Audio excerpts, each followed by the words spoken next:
Hello students, सभी को मेरा नमस्कार। मैं आपका अपना अमित कुमार। तो कैसे हो आप लोग? आशा करता हूँ आप सभी हष्ट पुष्ट और स्वस्थ होंगे।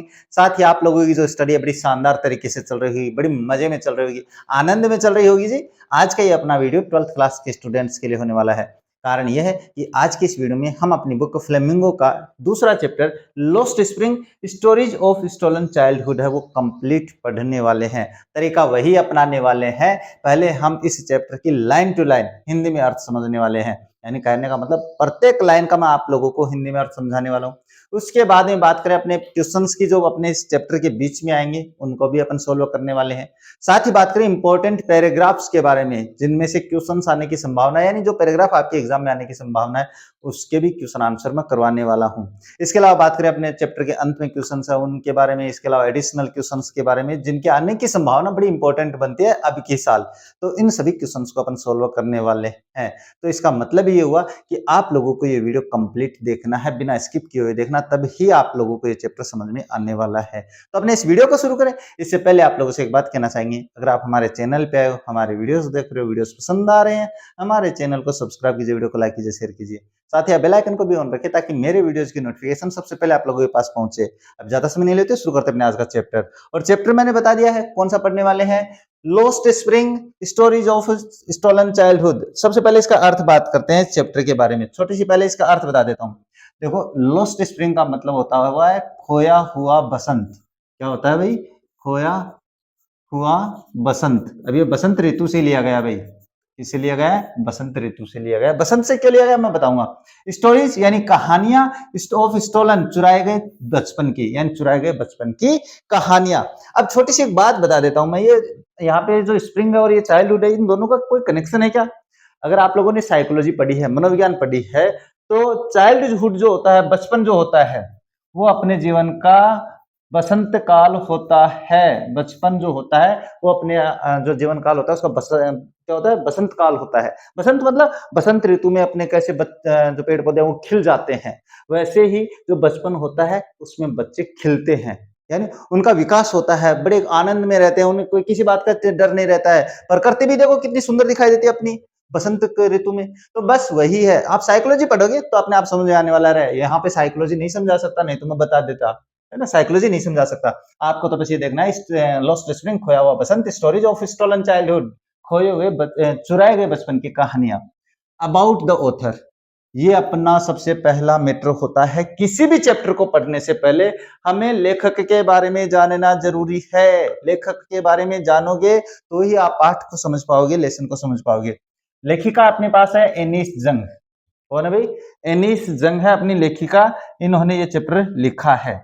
1949 was born in Rourkela and spent her childhood and adolescence in Hyderabad। देखो, अपने पास इनका जन्म हुआ राउरकेला में, और उन्होंने अपना जो बचपन है वो कहाँ बिताया है? बचपन और एडोलसेंस। एडोलसेंस का मतलब जिसको जवान अवस्था कहते हैं, या जवानी जिसको अपन कहते हैं, तो जवान अवस्था है वो कहाँ बिताई उन्होंने? उन्होंने हैदराबाद में बिताई है। हो गया यहाँ तक।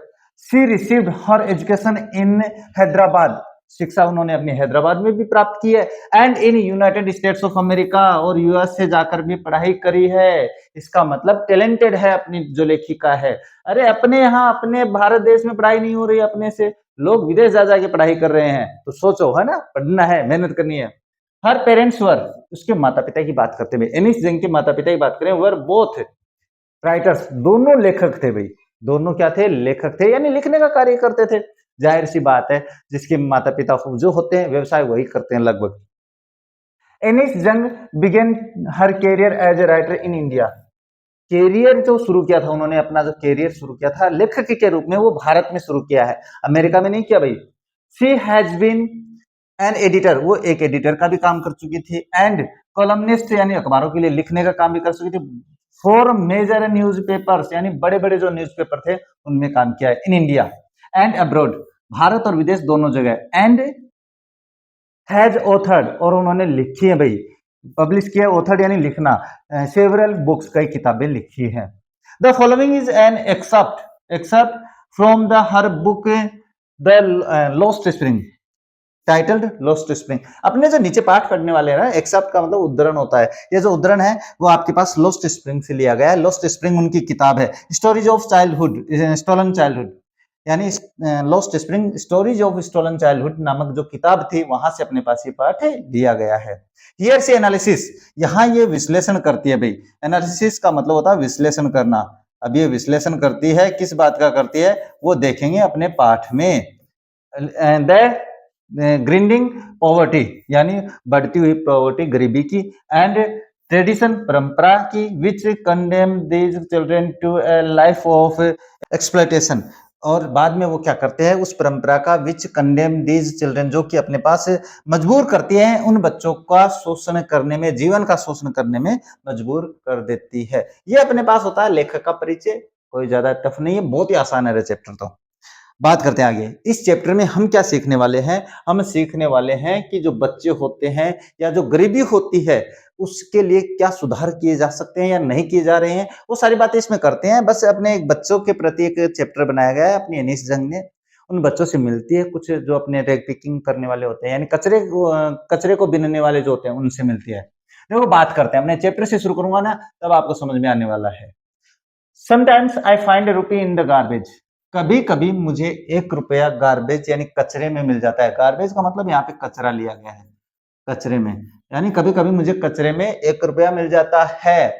Y do you do this, I ask Saheb whom encountered every morning scrouching for gold in the garbage dump of my neighborhood।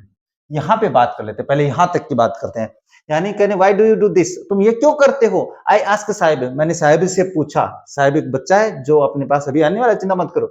whom I encounter, जिसका मैं सामना करती थी, उनसे मिलती थी। एनकाउंटर का मतलब होता है सामना, एनकाउंटर का मतलब होता है सामना या सामने मिलना होता है।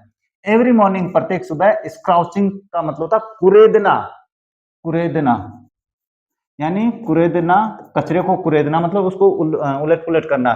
For gold in the garbage dump of in my neighbourhood, यानी कहने का मतलब मैंने ये प्रश्न उनसे पूछा, why do you do this, I ask Sahib, मैं साहिब से पूछती हूँ कि तुम ये करते क्यों हो, जिससे मैं हर रोज मिलती हूँ मेरे सामने कचरे के ढेर को कुरेदते हुए। वो क्या किस लिए कुरेदता है, ताकि उसमें उसको कुछ पैसे मिल जाए। यहाँ पे गोल्ड का मतलब पैसे से लिया गया है। आगे बात करते हैं, देखो Sahib left his home long ago, Sahib ने अपना घर बहुत साल पहले छोड़ा भाई। अब ये कहां से है अभी बात करने वाले हैं, चिंता मत करो, सारी बात बताने वाला हूं। चिंता को त्याग दो, चिंता चिता का घर होती है, मैं हमेशा कहता हूं। Set amidst the green field of Dhaka, उसके घर कहां पे है, जो हरे भरे खेत थे ढाका में। ढाका कहां पे, बांग्लादेश की राजधानी। His home is not even in a distant, even a distant memory, अगर बात करें उसके घर की तो उसका घर उसकी यादों में दूर दूर तक नहीं है। डिस्टेंट का मतलब यहाँ पे दूर, क्या होता है, दूर होता है, दूर दूर तक की नहीं है उसकी यादों में। घर घर भूल गया है बेचारा बच्चा, काफी साल पहले आए थे तो भूल गया बस। बाद में there were many storms that swept away their fields and homes. अब वहां पे क्या होता था, उस ढाका में जहां पे वो रहते थे वहां पे तूफान आते थे, बारिश होती थी, बाढ़ आती थी, इसलिए उनके खेत और जो घर है वो उसमें बह गए, बह गए। हिज मदर टेल्स हिम, ये बात उसे कौन बताता है, ये बात उसे उसकी माँ बताती है कि हमारे घर है उसमें वो बाढ़ में तूफान में बह गए हैं। ये बात कौन बताता है, साहिब को उसकी माँ बताती है। दैट्स व्हाई द लेफ्ट, यही कारण था, इस कारण से उन्होंने अपना घर छोड़ा था। Looking for gold in the big city where he now lives, और वो बड़े शहरों में सोने की तलाश का मतलब यहाँ पे पैसे के लिए लिया गया है, रुपयों के लिए लिया गया है। तो रुपयों की खोज में वो यहाँ आते हैं, बड़े बड़े शहरों में आ जाते हैं। I have nothing else to do, he mutters looking away. अब जब प्रश्न, अपना पहला प्रश्न ये पूछा ना, why do you do this, तुम ये क्यों करते हो, तो उसका जवाब अब आ रहा है, अब दे रहा है वो बच्चा, I have nothing else to do, मेरे पास करने के लिए कुछ नहीं है। नथिंग का मतलब कुछ नहीं। ही मटर्स, मटर्स का मतलब होता है बुदबुदाना, बुदबुदाना, ये शब्द है ना, ये मैं क्यों लिखवा रहा हूं, क्योंकि इनका समानार्थक पूछा जा सकता है। लुकिंग अवे, दूर देखते हुए कहा। गो टू स्कूल, आई से ग्लिबली, मैंने मजाक उड़ाते हुए, आधा सा मजाक है, वो कहते हैं ना हास्यास्पद तरीके से कहा, अरे तो स्कूल क्यों नहीं जाते तुम। अपने पास ये कहेंगे, अपने सामने कोई बच्चा फिर रहा है ऐसे, यार परेशान कर रखा मोहल्ले वालों को, तो फिर अपने छोटा बच्चा है, फिर घर का नहीं गया, तो तेरा टाबर ने स्कूल में क्यों गाले रहे, तो वही बात है, तुम स्कूल क्यों नहीं जाती, ये अलग मैटर, वो अलग मैटर, भाई ध्यान में realising immediately how hollow the advice must sound, और मुझे तुरंत महसूस हो गया भाई, रियलाइजिंग महसूस किया, इमीडिएटली तुरंत, हाउ कितना, होलो यानी बिल्कुल खालीपन, द एडवाइस मस्ट साउंड कि ये जो एडवाइस दी है मैंने, ये कितनी खाली खाली लगेगी उसके जीवन में, ये मैंने महसूस किया भाई, तुरंत ही महसूस कर लिया, कोई फायदा नहीं है ऐसी एडवाइस का। एडवाइस मतलब सलाह। अब ये भी बता देता हूँ, यहाँ पे ये जो सलाह है इसका मतलब भी ये सलाह है, ये नाउन है, यहाँ पे हर काम क्या होगी रे बारी में, नाउन है, और एक होता है एडवाइज, इन दोनों में अंतर होता है, ये एडवाइस भी सलाह होता है लेकिन वो वर्ब होती है। हाँ, there is no school in my neighbourhood, फिर उसने कहा भाई, इस बात का प्रश्न देते हुए कहा, इस बात, ये जो प्रश्न किया था ना कि तुम स्कूल क्यों नहीं जाते, स्कूल जाओ, उसने कहा मेरे पड़ोस में कोई स्कूल ही नहीं है भाई। अब जब आपके पड़ोस में स्कूल ही नहीं है तो फिर आप कहाँ जाओगे, कहीं नहीं जाओगे, है ना। बात बताते देखो आगे, वेन द बिल्ड वन, जब वो बनाएंगे, वो कौन है, जब सरकारी लोग बनाएंगे, अधिकारी बनाएंगे, यहाँ पे विषय लिया गया वन, एक बना देंगे आई विल गो, तो फिर मैं चला जाऊंगा भाई। बच्चे की बात देखो दे, बच्चे को ऐसे आंसर दे रहा है तुरंत। इसके बाद में देखो, if I start A school will you come, I ask half joking, फिर मैंने उससे एक बात पूछी भाई, अगर मैं स्कूल बना दूं, है ना, लेखिका ने कहा, हाफ जोकिंग यानी आधा सा मजाक करते कहा है, अगर मैं स्कूल बना दूं तो क्या तुम आओगे, कौन सी कंडीशन है, ये कंडीशन है ना, मैंने समझा रखी है अपनी क्लास में, तो ये कंडीशन समझना जरूरी है आप लोगों के लिए। बात करते हैं यहाँ पे, a few days later I see him running up to me, अब कुछ दिन बीत गए भाई, ऐसे बीतते गए, एक दिन मैं बाहर जा रही थी तो मेरे पीछे भागता आ रहा, भागता आ रहा, भागता आ रहा, भागता आ रहा है, मेरे पीछे आ रहा है वो। इसके बाद आई आस्क, सॉरी, रनिंग में, इज योर स्कूल रेडी, और उसने आते ही पूछा, आपका विद्यालय तैयार है, बच्चा तो बच्चा होता है, उसने कहा आपका विद्यालय तैयार है, it takes longer to build a school I say, मैंने कहा एक स्कूल बनने में लंबा समय लगता है, इम्प्रेस्ड, मैं चिंतित हुई, eight having made a promise, इस बात पे चिंतित हुई कि मैंने एक ऐसा वादा किया, दैट वाज नॉट मींट, जिसका कोई मतलब नहीं था। लेखिका इस बात पे बड़ी चिंता करती है कि मैंने एक ऐसा वादा कर दिया बच्चे से जो पूरा नहीं हो सकता है। समस्या होती है कि नहीं होती है, हम कभी कभी ऐसी बात बोल जाते हैं जिसके पूरे होने की संभावना नहीं होती है, फिर अपने को खुद को फील होता है यार नहीं बोलना चाहिए था। हाँ, but promises like mine about abound in every corner of his bleak world, लेकिन मेरे जैसे प्रोमिसेस, बट प्रोमिसेस यानी वादे, प्रोमिसेस वादे लाइक माइन मेरे तरीके के, अबाउंड यानी प्रचुर, प्रचुर का मतलब होता है बहुत ज्यादा, in every corner of his bleak world, उसकी काली दुनिया में ऐसे जो मेरे वादे हैं जो मैंने किए थे, ऐसे वादे तो उनके अंधकार भरी दुनिया में भरे पड़े हैं, बहुत सारे हैं। अब बात करते हैं, देखो नेक्स्ट, नेक्स्ट है ये, after months of knowing him, अब कई महीने बीत गए भाई, कई महीने बीत गए, हर रोज उससे मुलाकात हो जाती, बात करते, तो उनसे क्या हुआ फिर, after months of knowing him, उनको महीनों बाद उनको जानने के बाद, I ask him his name, मैंने उसका नाम पूछा, सबसे पहले मैंने नाम पूछा उसका जानने के बाद, साहिब आलम ही अनाउंसेज, उसने घोषणा करते हुए, अनाउंसेज का मतलब यहाँ पे घोषणा करते हुए कहा, उसने घोषणा करते हुए कहा, उसका नाम क्या है, साहिब आलम है, कितना गजब का ही नाम है, गजबी नाम है रे, है ना, गजबे नाम बोला करा। आगे क्या है, he does not know what it means, अब उसके नाम का मतलब उसको पता ही नहीं है, साहिब आलम का, अरे कहने का मतलब है मेरे नाम का मतलब अमित है, तो अमित नहीं मिटने वाला होता है, तो वैसे ही साहिब आलम का नाम भी तो है, इसका अर्थ क्या होगा, वो खुद नहीं जानता इसके नाम का अर्थ क्या है। इफ ही न्यू, अगर वो जानता, ये कंडीशन भी देखनी है, इट्स मीनिंग, इसके इसका अर्थ है लॉर्ड ऑफ द यूनिवर्स, तो इसका मतलब होता है यूनिवर्स का भगवान, यूनिवर्स का मालिक, लॉर्ड का मतलब मालिक, भगवान से, ऑफ यूनिवर्स यानी ब्रह्मांड, ब्रह्मांड का मालिक होता है इसका अर्थ, ये ध्यान में रखना, प्रश्न भी आएगा, ब्रह्मांड का मालिक, का मालिक, ये प्रश्न है आगे।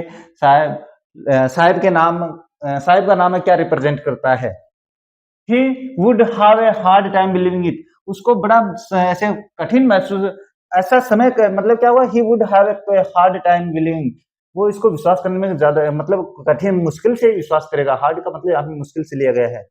Unaware of what his name represents, अपने नाम के अर्थ से अनभिज्ञ रहते हुए, ही रोम्स द स्ट्रीट, वह गलियों में घूमता है, रोम्स का मतलब व्यर्थ में ही घूमना जो होता है, रोम का मतलब घूमना, हाँ, स्टेट विथ हिज फ्रेंड्स, अपने दोस्तों के साथ, an army of bare footed boys, अपने पास एक आर्मी यानी संगठन है, एक आर्मी है, बेयरफुट, बेयरफुट का मतलब होता है नंगे पांव बच्चों के, एक आर्मी है, who appears like the morning bird, जो कि सुबह सुबह के जो पक्षी हैं उनकी तरह दिखते हैं, डिसअपियर एट नून, जो कि अपने पास दोपहर में गायब हो जाते हैं। सुबह सुबह पक्षी अपने घोंसलों से बाहर निकलते हैं, बाहर निकलकर दाना चुगने जाते हैं, दाना चुगने के बाद दोपहर में फिर गायब हो जाते हैं, यानी अपने घोंसलों में चले जाते हैं।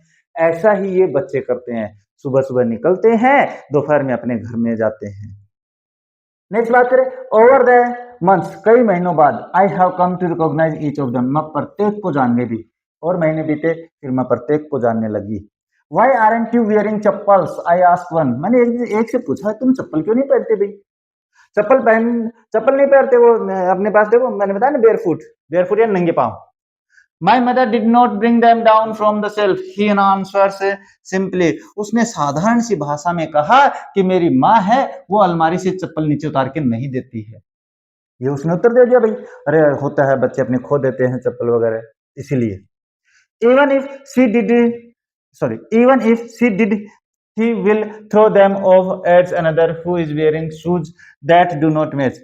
फिर उसने कहा कि वो ऐसा सोचती है कि वो उसे फेंक देगा, उसे खो देगा, इसीलिए वो नहीं करती है। ये बात एक दूसरे बच्चे ने कही जो कि शूज पहने हुए था, लेकिन वो मैच नहीं कर रहे थे। शूज यहाँ पे जूते की, जो जूते होते हैं ना अपने, शूज वगैरह, वो मैच नहीं कर रहे थे, ऐसे शूज पहने हुए थे। उस बच्चे ने ये बात कही। When I comment on it, जब मैंने उन पर ये बात कहा कि तुम दो रंग के शूज क्यों पहने, देखो when I comment on it, it पे किस पे, इस शूज पे। He shuffles his feet and says nothing. उसने अपने पैरों को ऐसे इकट्ठा, मतलब ऐसे पैरों को पीछे खिसकाना और कुछ नहीं कहा। Says nothing, कुछ नहीं कहता। I want shoes, उसने says a third boy। ये प्रश्न है भाई पैराग्राफ में कि तीसरे बच्चे ने कहा, क्या कहा तीसरे बच्चे ने कहा, I want shoes, मुझे जूते चाहिए। Who has never owned a pair of all his life, जिसके जीवन में उसने अपने शूज पहने ही नहीं थे। Traveling across the country, I have seen children walking barefoot। मैंने शहर का भ्रमण करते हुए, शहर की यात्रा करते हुए ये देखा कि बच्चे हैं वो नंगे पांव चल रहे हैं। अरे गरीबी बहुत बुरी चीज होती है। अपने यहाँ पे आप शाम का भोजन खा के सो रहे हो, इसका मतलब आप आधी से ज्यादा दुनिया से सुखी हो। ये बात ध्यान में रखने वाली बात है। देखो आगे देखते हैं। हाँ, country have children barefoot cities, on villages, गांव में देखा है मैंने, ऑन विलेज रोड्स, सड़कों पे, गांव की सड़कों पे देखा है। It is not lack of money but a tradition to stay barefoot, ये धन की कमी नहीं है भाई, पैसे की कमी नहीं है, बल्कि एक परंपरा है ये नंगे पांव रहना।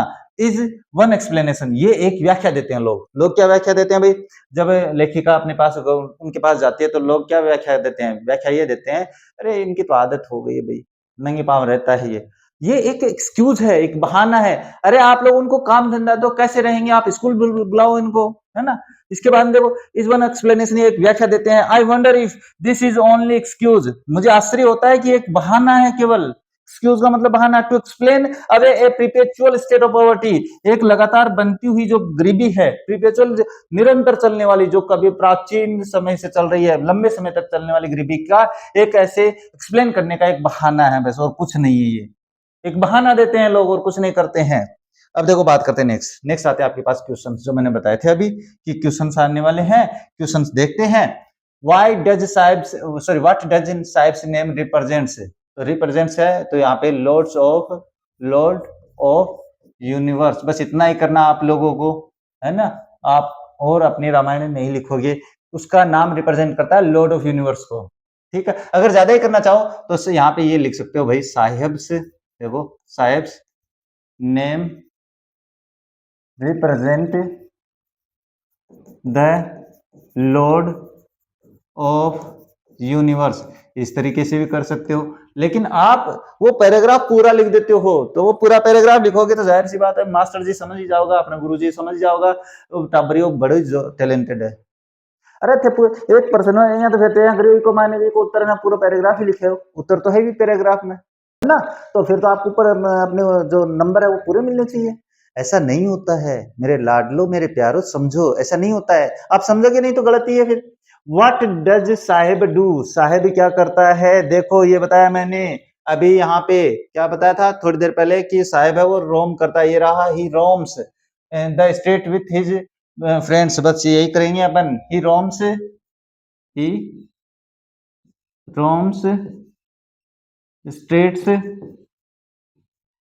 स्टेट्स विथ फ्रेंड्स, बस इतना ही करना है। अपने दोस्तों के साथ गली में घूमता है, इतना ही करेंगे। What did the boy answer when the author asked why aren't you wearing चप्पल, तुम चप्पल क्यों नहीं पहनते? तो इसका आंसर क्या दिया था उस बच्चे ने, why aren't you wearing chappal, I asked, my mother did not bring them down from shelf, बस इतना ही करना होता है। तो my को तो चेंज करेंगे, क्यों? क्योंकि आपके पास यहाँ पे देखो क्या है, my को तो कर देंगे his, और mother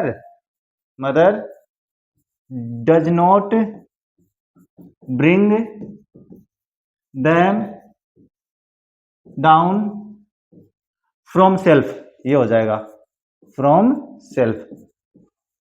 ये लो, हो गया आंसर कंप्लीट। अब बात देखो करते हैं यहाँ पे, what does the third boy want, तीसरा लड़का क्या चाहता था, क्या चाहता है? तो वो चाहता आप लोगों के पास, इसका आंसर यहाँ से कर देते हैं, नहीं तो गड़बड़ी हो जाएगी आप लोग, है ना। ये यहाँ पे इस तरीके से गड़बड़ी बहुत कर दे, और मन बेरो है।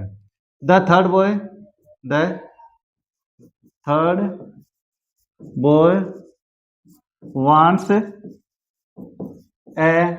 वांट्स शूज कर देते हैं, पैर हटा देते हैं, नहीं तो बड़ा हो जाएगा, यहाँ पे जगह भी नहीं है, आप लोग अपनी तरफ से कर सकते हो, वांट्स शूज, और ये वाक्य हो जाएगा, यानी ये आंसर आपका हो जाएगा सही। ऐसे नहीं तो यहाँ पे भी देख लो ना, आपके पास एक third boy who never on, यहाँ पे वांट शूज, वो क्या चाहता है, वो जाता है आपके पास एक जोड़ी जूते की जाता है। यहाँ पे देखो, what has the author seen travelling across the country, अब बात आती है, अपनी थोड़ी देर पहले पढ़े थे कि लेखिका शहर का भ्रमण करते हुए क्या देखती है, क्या देखा था उसने। तो देखो ये रहा प्रश्न, प्रश्न का उत्तर, I have seen children walking barefoot, उसने बच्चों को नंगे पांव चलते देखा है। तो आप आई से ही शुरू कर देते हो, ये जो आई है ना, यहां से शुरू कर देते हो, जो कि गलत है। अब देखो दो और गलती करोगे इसमें आप लोग। अब पहले तो आई को आपको सी में चेंज करना है, क्योंकि करता है, करता वो आई थी, यहाँ पे सी कर देंगे, सी। अब आई के साथ है भाई यहाँ पे, अब आई को अपन ने सी में चेंज कर दिया है, तो इसके साथ हैज होगा, सी हैज सीन, अब देखो इसके बाद में, सीन के बाद में children walking, children walking barefoot, क्या करोगे, walking barefoot,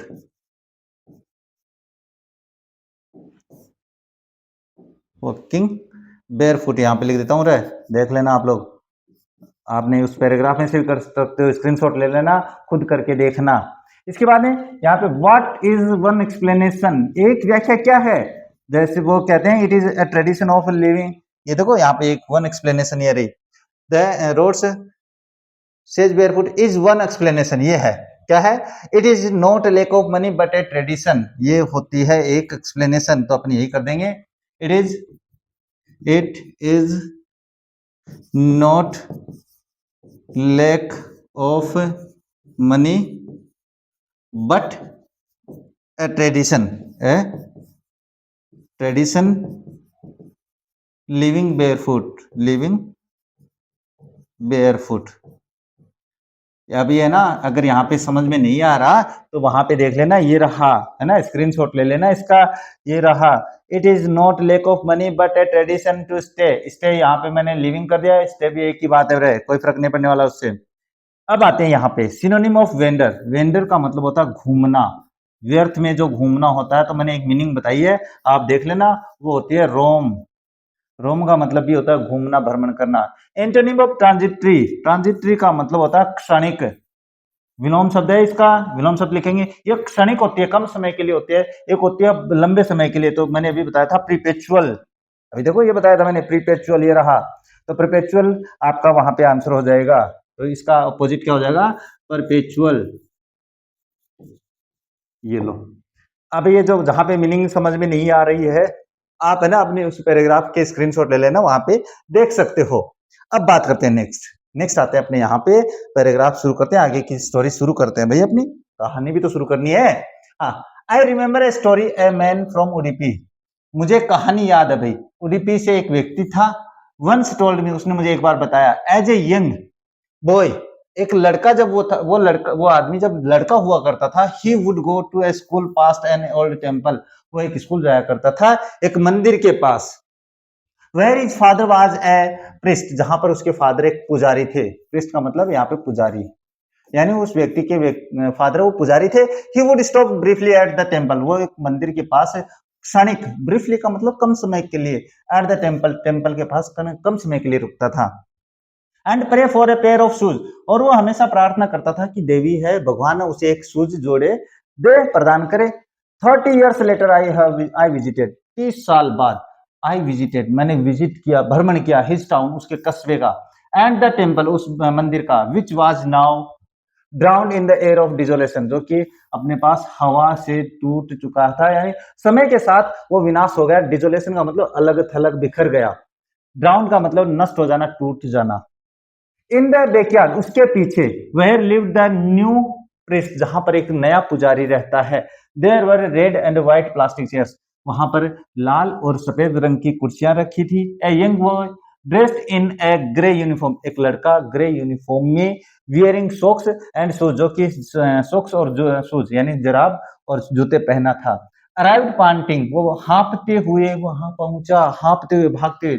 and through his school bag on A folding bed, और अपना स्कूल बैग है वो फोल्डिंग बेड पर फेंक देता है। ये 30 साल बाद की कहानी है, उस कहानी से। लुकिंग एट द बॉय, उस बच्चे की तरफ देखते हुए, आई रिमेम्बर्ड, उस बच्चे को जब मैंने देखा तो मुझे वो याद आया। The prayer another boy had made to the goddess when he had finally got a pair of shoes. हाँ, बाद में मुझे उस बच्चे की कहानी याद आती है, प्रार्थना याद आती है, जो देवी से प्रार्थना करता है। गॉडेस का मतलब देवी, देवी से प्रार्थना करता है कि मुझे एक जोड़ी शूज दो। बाद में आगे बात करते हैं, let me never loss them, और फिर मैं उन्हें वापस कभी नहीं खोऊंगा, फिर मैं उनको नहीं घुमाने वाला हूँ। घुमाने मतलब हमारे मारवाड़ी घर है। The goddess had granted his prayer, और देवी ने उसकी प्रार्थना स्वीकार कर ली। ये देखो, young boys like the son of the priest, छोटे बच्चे पुजारी की बेटे की तरह, नाउ रोर शूज, अब वो शूज पहनते हैं। बट मेनी अदर्स, लेकिन बाकी अन्य बहुत सारे। द रेग pickers in my neighbourhood remain shoelace, जो रेग पिकर्स हैं, कचरा बिनने वाले यानी कचरा उठाने वाले रेग पिकर्स होते हैं।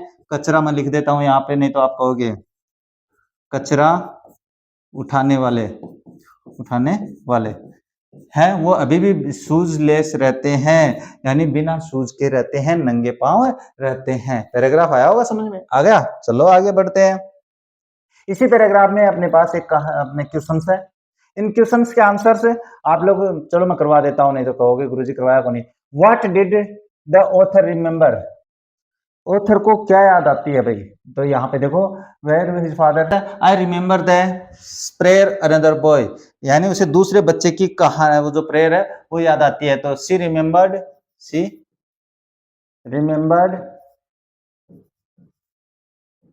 The prayer of another boy, बस इतना सा करना आप लोगों को, अपने रामायण नहीं लिखने रहे। What was the young boys father, young जो बच्चा था उसके फादर क्या थे? ए प्रीस्ट, वो क्या है? ए प्रीस्ट है, एक पुजारी है। तो बस इतना ही करेंगे अपने पास, ये तो दिखाएंगे। What would the young boy pray, young बच्चा है वो क्या प्रार्थना करता है? He prayed for a pair of shoes, ये आंसर हो जाता है इसका कंप्लीट, कोई ज्यादा टफ नहीं है। आगे है, what was the condition of the temple after 30 years, it was desolate, it drowned in, अब यहाँ पे देख लो, मैं बता देता हूँ। आपने पास क्या होता है 30 years लेटर बाद में, drowned in the an air of desolation, तो air in an air of desolation, बस ये कर देते हैं और वाक्य हो जाएगा, यानी आंसर हो जाएगा आपके पास कंप्लीट। ये है, वन वर्ड लिखना है, one who picks up garbage, एक व्यक्ति, एक जो कचरा उठाता है उसे क्या कहते हैं? तो अभी मैंने बताया था कचरा उठाने वाले, रेग पिकर ये रहा, तो उसको कहते हैं रेग पिकर। हो गया आपके पास वन वर्ड। ये क्या है अपने पास? सिनोनिम ऑफ बैरनेस, बंजर, बंजर। अब यहाँ का इसका सिनोनिम लिखना है तो यहाँ पे अपने पास डिजोलेशन, डेजोलेशन का मतलब होता है वीरानी, वीरान कहते हैं जिसको, तो वीरान, और ये अपने पास बंजर एक ही बात होता है, तो यहाँ पे हो जाएगा डिजोलेशन। क्या हो जाएगा? डिजोलेशन। और ये हो जाएगा अपने पास सिनोनिम। एंटोनिम आया था सर्वाइव्ड। सर्वाइव्ड का मतलब होता है जिंदा रहना या बने रहना, तो यहाँ पे अपने पास खत्म होने से लिया गया ड्राउंड, यानी नष्ट हो जाना, तो यहाँ पे आपके पास हो जाएगा ड्राउंड। क्या हो जाएगा? ड्राउंड। और ये आपका पैराग्राफ हो जाता है कंप्लीट। अब देखो बात करते हैं नेक्स्ट। नेक्स्ट आपके पास यहां से शुरू होता है। ये पैराग्राफ बड़ा इंपॉर्टेंट है, प्रश्न यहीं से बनता है। देखो, my acquaintance with the barefoot rag pickers leads me to Seemapuri. अब वो ये कह रहे हैं कि मेरी जो जान पहचान हुई थी ना इन नंगे पांव रेग पिकर्स के साथ, नंगे पांव रहने वाले कचरा उठाने वालों के साथ, ये मुझे सीमापुरी ले गई भी। मैं सीमापुरी जाती हूँ इनकी जानकारी के साथ साथ। Place on A periphery of Delhi, जो कि अपने पास दिल्ली के परिक्षेत्र में था। पेरीफेरी का मतलब होता है परिक्षेत्र। क्या होता है भाई? परिक्षेत्र होता है। Yet miles away from it, हाँ, यद्यपि अपने पास मीलों दूर है इससे। अब यहाँ पे दो होते हैं, मैं बता देता हूँ। इट मेटाफरिकली, अलंकारिक तौर से, ये थोड़ी सी बात समझा देता हूँ मैं, है ना, समझाना बहुत जरूरी है। समझोगे नहीं तो गड़बड़ी हो जाएगी। मेटाफरिकली है, ये मीलों दूर है अपने पास दिल्ली से। कैसे? दिल्ली के तो परिक्षेत्र में है, आसपास है, लेकिन दिल्ली, दिल्ली का रहन सहन और यहाँ के रहन सहन में रात दिन का फर्क है, ये कहना चाहती है इससे। अब बात करते हैं, those who live here are squatters, जो लोग यहाँ पे रहते हैं वो स्क्वाटर्स है। स्क्वाटर्स का मतलब होता है जो अपने पास अवैध तरीके से आकर घुस गए हो, जिनको अपन घुसपैठिए बोलते हैं। Who came from Bangladesh back in 1971, जो कि अपने पास 1971 में बांग्लादेश से यहाँ आए थे। यानी बांग्लादेश जब बना था अपने पास 1971 में, इंडिया पाकिस्तान के युद्ध के दौरान, बाद में जीतने के बाद में बना था, तो वहां से जो बांग्लादेशी अपने पास आकर बसे थे वो स्क्वाटर्स थे। साहेब से फैमिलीज अमंग देम, साहेब का परिवार उनमें से ही एक है भाई। Seemapuri was then a wilderness, Seemapuri वहां उस समय वीरान था, वीरान भूमि थी। इट स्टिल इज, अभी भी ऐसी है, but it is no longer empty, लेकिन खाली नहीं है। अब आप कहोगे सर यहाँ पे तो अपने पास वाइल्डनेस आ गया और यहाँ पे स्टिल, लेकिन अभी खाली नहीं है, तो फिर ये वीरानी कैसे? मैं बता देता हूँ। पहले तो वो जगह खाली थी इसलिए वीरानी थी, लेकिन अब यहाँ पे लोग रहते हैं फिर भी वो बंजरी है। कैसे? इन स्ट्रक्चर, संरचना ऑफ मड, कीचड़ की संरचना है वहां पे। अभी कीचड़, मड का मतलब चिकनी मिट्टी से लिया गया है। With roofs of the tin, उनकी जो टेन होती है, टिन मतलब टिन की छत जिसको अपन कहते हैं, टारपुलिन तिरपाल की छत होती है। डिवॉइड ऑफ सेवेज, जो कि वंचित है अपने पास किससे? सेवेज, कचरे से, ड्रेनेज, रनिंग वाटर, ड्रेनेज का नाली सिस्टम से, रनिंग वाटर, इन सभी से रहित है वो, मतलब इनका निवास नहीं, निकास नहीं है। लिव 10,000 रेग पिकर्स, वहां पे 10,000 कचरा बिनने वाले रहते हैं। तो आप मान के सोचो कितनी बुरी कंडीशन है उस क्षेत्र की। इसके बाद they have lived here for more than 30 years without an identity, वो यहाँ पर लगभग 30 साल से ज्यादा से रह रहे हैं बिना आइडेंटिटी के, विदाउट परमिट, बिना अनुमति के, बट विथ राशन कार्ड, लेकिन उनके पास राशन कार्ड है। That get their names on voters, जिससे उनका नाम है वोटर लिस्ट में है। Lists and enable them to buy grain, अब इससे वो राशन कार्ड से क्या है कि उनका नाम वोटर लिस्ट में आ गया, और enable them to buy grain, और उनसे उनको अनाज मिलता है जो सरकार हमें, जनता को सरकार देती है, वो अनाज ले सकते हैं। यानी राशन कार्ड है, ठीक है, चलता है उनका। फूड इज, ये देखो, food is more important for survival than an identity, वो ये मानते हैं कि भोजन है वो ज्यादा जरूरी है आइडेंटिटी के बजाय।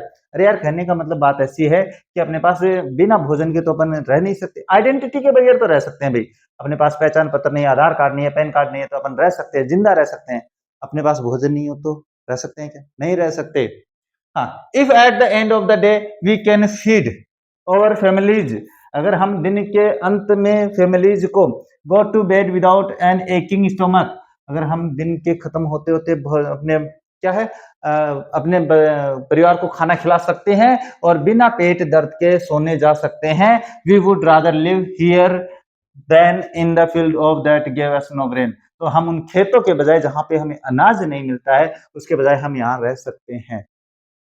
से group of women in the tattered saris when I asked them why they left their beautiful land and green field and reverse. ये जवाब किसने दिया था? ये जवाब अपने पास एक महिलाओं का समूह था जिन्होंने फटी पुरानी साड़ियां पहनी हुई थी। और ये जवाब कब दिया? ये जवाब तब दिया जब मैंने पूछा कि आपने अपने हरे भरे खेतों को क्यों छोड़ा, तब दिया उन्होंने ये जवाब। अब देखो बात करते हैं, ये यहां से हो गया खत्म। इसके बाद है wherever they find food, जहां कहीं उनको भोजन मिलता है, दे पिच देयर टेंट्स, वो अपना टेंट लगा देते हैं। दैट बिकेम ट्रांजिट होम्स, जो कि अपने पास उनके क्षणिक, ट्रांजिट का मतलब था क्षणिक, कम समय के लिए घर बन जाता है। Children grow up in them, बच्चे उनमें बड़े होते हैं। बिकमिंग पार्टनर्स, पार्टनर्स बन जाते हैं, सहयोगी बन जाते हैं। इन सर्वाइवल, और जीवन यापन में वो सहयोगी बन जाते हैं। एंड सर्वाइवल और जीविका, सर्वाइवल मतलब जीविका इन सीमापुरी, सीमापुरी में जीविका मीन्स रेग पिकिंग होता है। सीमापुरी में जीवन यापन का मतलब क्या होता है? रेग पिकिंग यानी कचरा उठाना होता है। थ्रू द इयर्स, वर्षों के दौरान, it has acquired the proportion of the fine art, ये आनुपातिक रूप से, वर्षों से भाई यही काम कर रहे हैं तो इसका मतलब हुआ आनुपातिक रूप से उनको ये कला हासिल हो गई है भाई, कचरा बीनना। Garbage to them is gold, उनके लिए कचरा सोना है। It is their daily bread, ये उनके रोज का खाना है। A roof over their head, उनके सरों पे छत है। Even if it is the leaking roof, चाहे वो अपने पास छत है उस लीकिंग ही क्यों नहीं करती हो, चाहे उससे पानी नहीं क्यों ना गिरता हो, but for a child it is even more, लेकिन ये बच्चे के लिए बहुत ज्यादा कुछ है भाई, बच्चे के लिए कुछ और है और उसके माता पिता के लिए कुछ और है। ये प्रश्न 100% है, मैं लास्ट में करवाने भी वाला हूं। आते हैं यहाँ पे, वेयर इज सीमापुरी, सीमापुरी कहाँ है? तो यहाँ पे अपने pass on the periphery of Delhi, यहाँ पे यही करेंगे अपने पास, बस ज्यादा नहीं दिमाग लगाना है। On the periphery of Delhi, ये हो जाता है। यहाँ पे देख लो, ये रहा। इसके बाद में from where did Saheb's family came, ये आई है फ्रॉम ढाका, कहां से आया उसका परिवार? फ्रॉम ढाका, ढाका से ही तो आया, अभी बात हुई थी। हाउ मेनी डिड रेग pickers live in Seemapuri, Seemapuri में कितने रेग पिकर्स रहते हैं? तो 10,000, कितने? 10,000 रेग पिकर्स, बस इतना ही करना होता है, आप अपना दिमाग मत लगाना रहे, बस इतना सा। What did the group of the women से, वो क्या कहती है? इसका आंसर आपको यहां से करना है। क्या कहोगे? ये रहा, देखो यहाँ पे इन्होंने कहा था, देखो ये रहा, यहां से आपको आंसर कर लेना है रे, मैं इसका वहां पे लिख नहीं सकता। यहाँ से if at the end of the day we can feed our families and go to bed without any aching stomach, we would rather live here than in the field of the that give us no grain, यहां तक करना है इस प्रश्न का उत्तर। अब सुन रहे हो तो मुझे पक्का पता आप लोग कर लोगे इसका आंसर, है ना? और नहीं सुन रहे हो तो इसका आंसर आप स्क्रीनशॉट से लेके कर लेना भाई। What is means of survival इन सीमापुरी, सीमापुरी में जीविका यापन का क्या काम है? तो यहाँ का मतलब होता है and survival in Seemapuri means रेग पिकिंग होता है, तो ये आंसर हो जाएगा रेग पिकिंग। बस जब आपके पास एक ही मतलब शब्द से आपका उत्तर पूरा हो रहा है तो आप रामायण क्यों लिखो? अब एक ही शब्द लिखा है मैंने। What is garbage to them, उनके लिए गार्बेज क्या है? द गार्बेज, यहाँ पे लिख देता हूं garbage, garbage to them is gold. एक बार तो यही कर देते हैं। इसके बाद देखो यहाँ पे अपने पास क्या क्या है, ये देखो यहाँ पे garbage to them is gold, it is their daily bread, roof on the head, ये सारी बातें लिखनी होती है, लेकिन फिलहाल garbage to them is gold यही करना है। बाद में है सिनोनिम रिफ्यूजी, रिफ्यूजी का मतलब जो अपने पास घुसपैठ करके रहता है। तो मैंने एक बात बताई थी स्क्वाटर्स, यहाँ पे कहाँ पे? ये रहा स्क्वाटर्स, तो ये हो जाएगा आपका आंसर उसका, क्या लिखोगे? स्क्वाटर्स, SQUATTERS, ये हो जाएगा। एंटोनिम है नहीं तो छोड़ो, फिर कोई बात नहीं, आगे चलते हैं।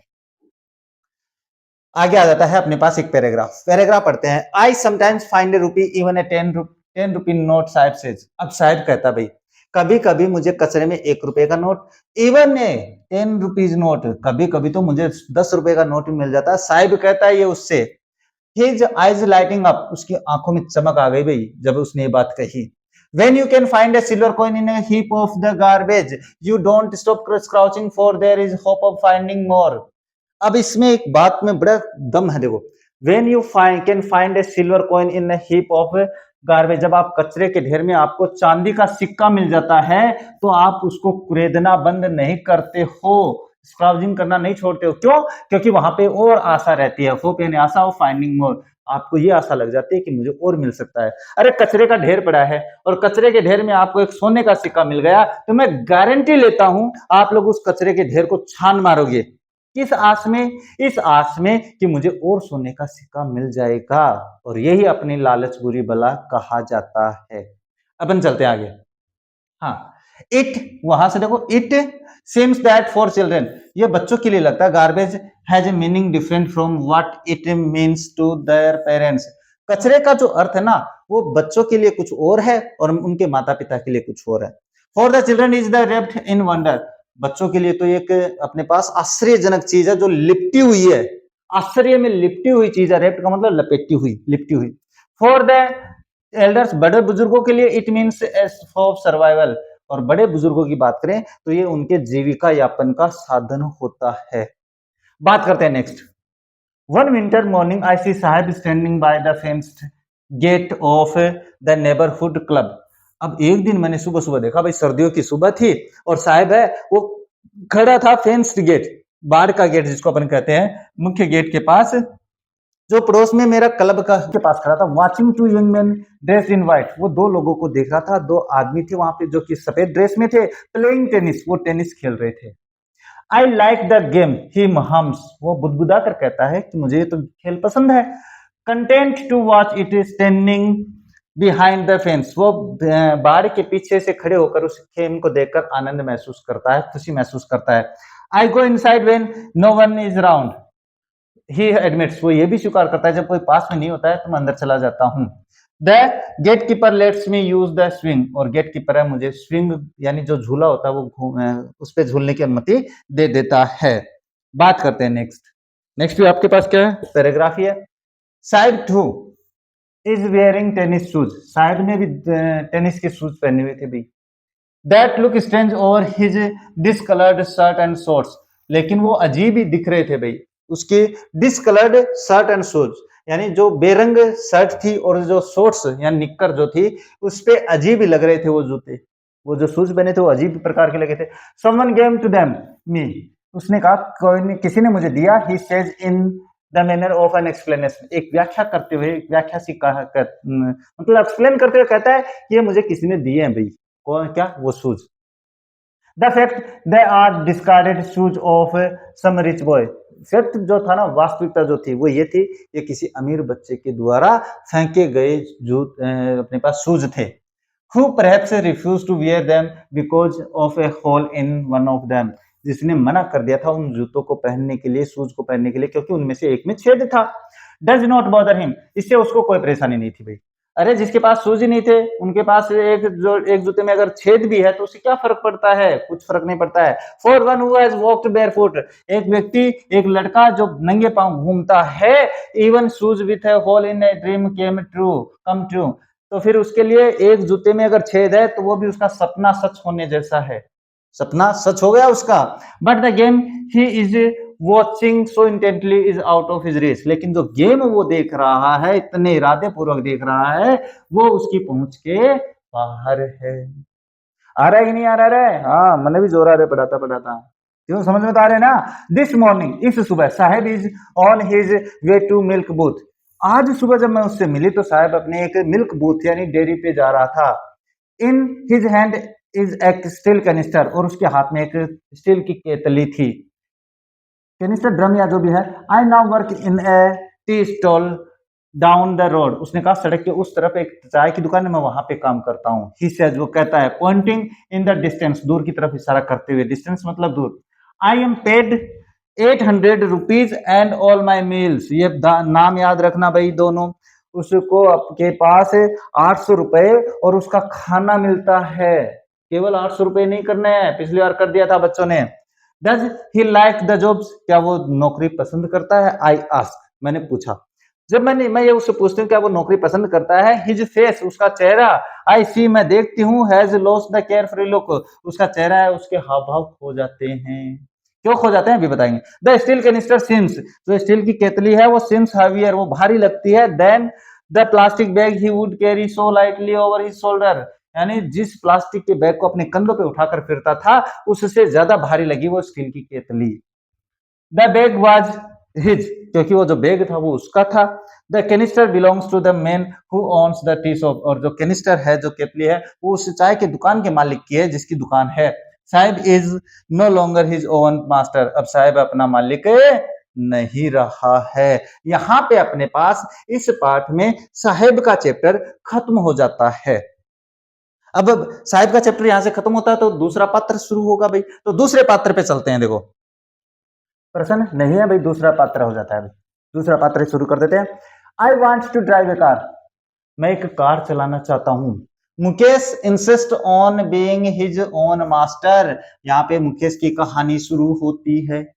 वो मुकेश कह रहा है कि जोर देता है इस बात पे कि मैं अपना मास्टर, अपना मालिक बनना चाहता हूं। I will be a motor mechanic, मैं एक मोटर मैकेनिक बनूंगा। ये सपने कौन देखता है? ये सपने वही देखता है जो गरीबी में जी रहा होता है ना। ध्यान से सुनना मेरी बात को। ही अनाउंसेस, वो घोषणा करता है। Do you know anything about cars, I ask, मैंने उससे पूछा भाई, मैं पूछती हूँ क्या तुम कार चलाना जानते हो? कार के बारे में कुछ जानते तो हो क्या? I will learn to drive a car, he answers, उसने उत्तर दिया मैं कार चलाना सीख लूंगा। Looking straight into my eyes, उसने मेरी आंखों में देखते हुए कहा भाई, सीधा आंखों में देखते हुए कहा। जब अपन किसी के सामने बात करते हैं और उसकी सीधी आंखों में बोलते हैं ना, तो इसका मतलब होता है कि अगले को पता है, कॉन्फिडेंस है कि हाँ ये कर लेगा।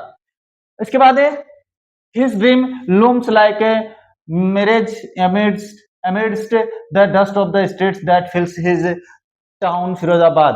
अब उसका सपना है ना बिल्कुल ऐसे कहते हैं ना अदर झूल में दिखाई देता है, जो कि आपके पास एक चमत्कारिक दिखाई देता है। डस्ट ऑफ स्टेट, जो कि उसकी धूल भरी गलियों में, दैट फिल्स हिज टाउन फिरोजाबाद, यानी उसके टाउन फिरोजाबाद में जिन गलियों में आपके पास धूल भरी होती है वहां पर ऐसा कार्य होना एक चमत्कार लगता है। फेमस फॉर इट्स बेंगल्स, और ये किसके लिए फेमस है? ये आपके पास चूड़ियां बनाने के लिए फेमस है।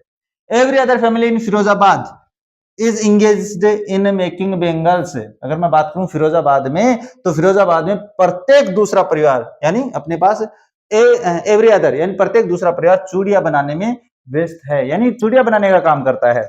It is the centre of the India's glass blowing industry where the families have spent generations working around furnaces, welding glass, making bangles for all the women in the land of the it seems।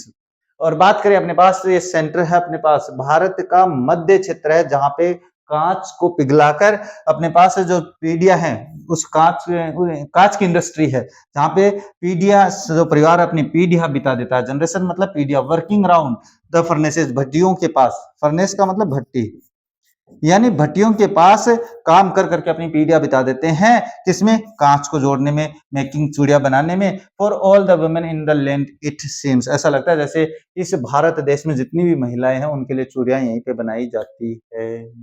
चलो आगे बढ़ते हैं। आगे आपके पास इस paragraph में जो बीच में चैप्टर के क्वेश्चंस थे वो आ जाते हैं भाई। तो पहले ये सोलो कर लेते हैं, कोई दिक्कत वाली बात ही नहीं है। सोलो करें तो क्या है, देखो, What is Saib looking for in the garbage dump? Where he is he and where has he come from?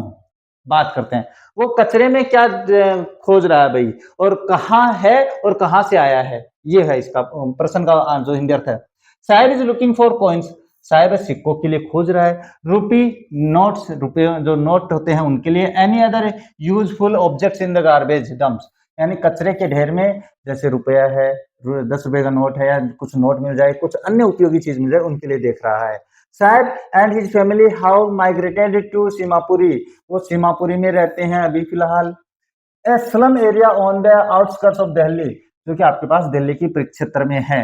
Looking for a source of living after they were uprooted from their native village in Dhaka Bangladesh, वो बांग्लादेश के ढाका शहर से, अपने गांव से, अपने पास क्या, जहां पे उनका मूल निवास है वहां से आते हैं शहर में अपने काम की तलाश में, पैसों की तलाश में।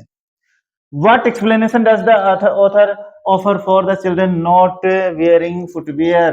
चप्पल नहीं पहनने का कारण, शूज नहीं पहनने का कारण, क्या व्याख्या एक्सप्लेन करती है? The author comes across the many shoeless rag pickers children in her neighborhood, अपने पड़ोसी में अपने पड़ोस में कई रैग पिकर्स से मिलते हैं जो शूलेस है यानी जूते नहीं पहनते। अकॉर्डिंग टू हर one explanation of this habit of the remaining barefoot is that it is a tradition among the poor children of this country. उसकी एक व्याख्या ये देती है कि अपने पास एक परंपरा है, इस देश में गरीब लोग हैं, गरीब बच्चे हैं, वो नंगे पांव रहते हैं, ये परंपरा बन गई उनकी। However the author quickly mention that calling it a tradition could be just a means of the justification of their utter destitution। बस ये एक अपने पास वो कह देती है कि केवल एक व्याख्या है, जो आपके पास एक बहाना है, वो बहाना बता देती है उसको। बात करते हैं next. Is Sahib happy working at the tea stall? Explain. ये क्वेश्चन इंपॉर्टेंट बनता रहे। ये लो अभी बता दिया मैंने, तो अब आपकी मर्जी है, याद करो ना करो। No Sahib is not happy working at the tea stall. चाय की दुकान पे काम करके वो खुश नहीं है। While the job provides him with 800 rupees and meals, जबकि उसको 800 रुपए और भोजन दिया जाता है। The freedom and the carefree spirit he had as a rag picker are gone। जो उसकी आजादी थी ना, वो अब जा चुकी थी भाई। The weight of the steel canister he now carries feels heavier than his previous plastic bag। उसके ये बात अपनी हो चुकी है भाई कि उसका कैनिस्टर है, जो स्टील का कैनिस्टर भारी लगता है उसे प्लास्टिक के बोरे से। Symbolising his loss of the autonomy. Autonomy का मतलब खुद का मालिक, खुद होना।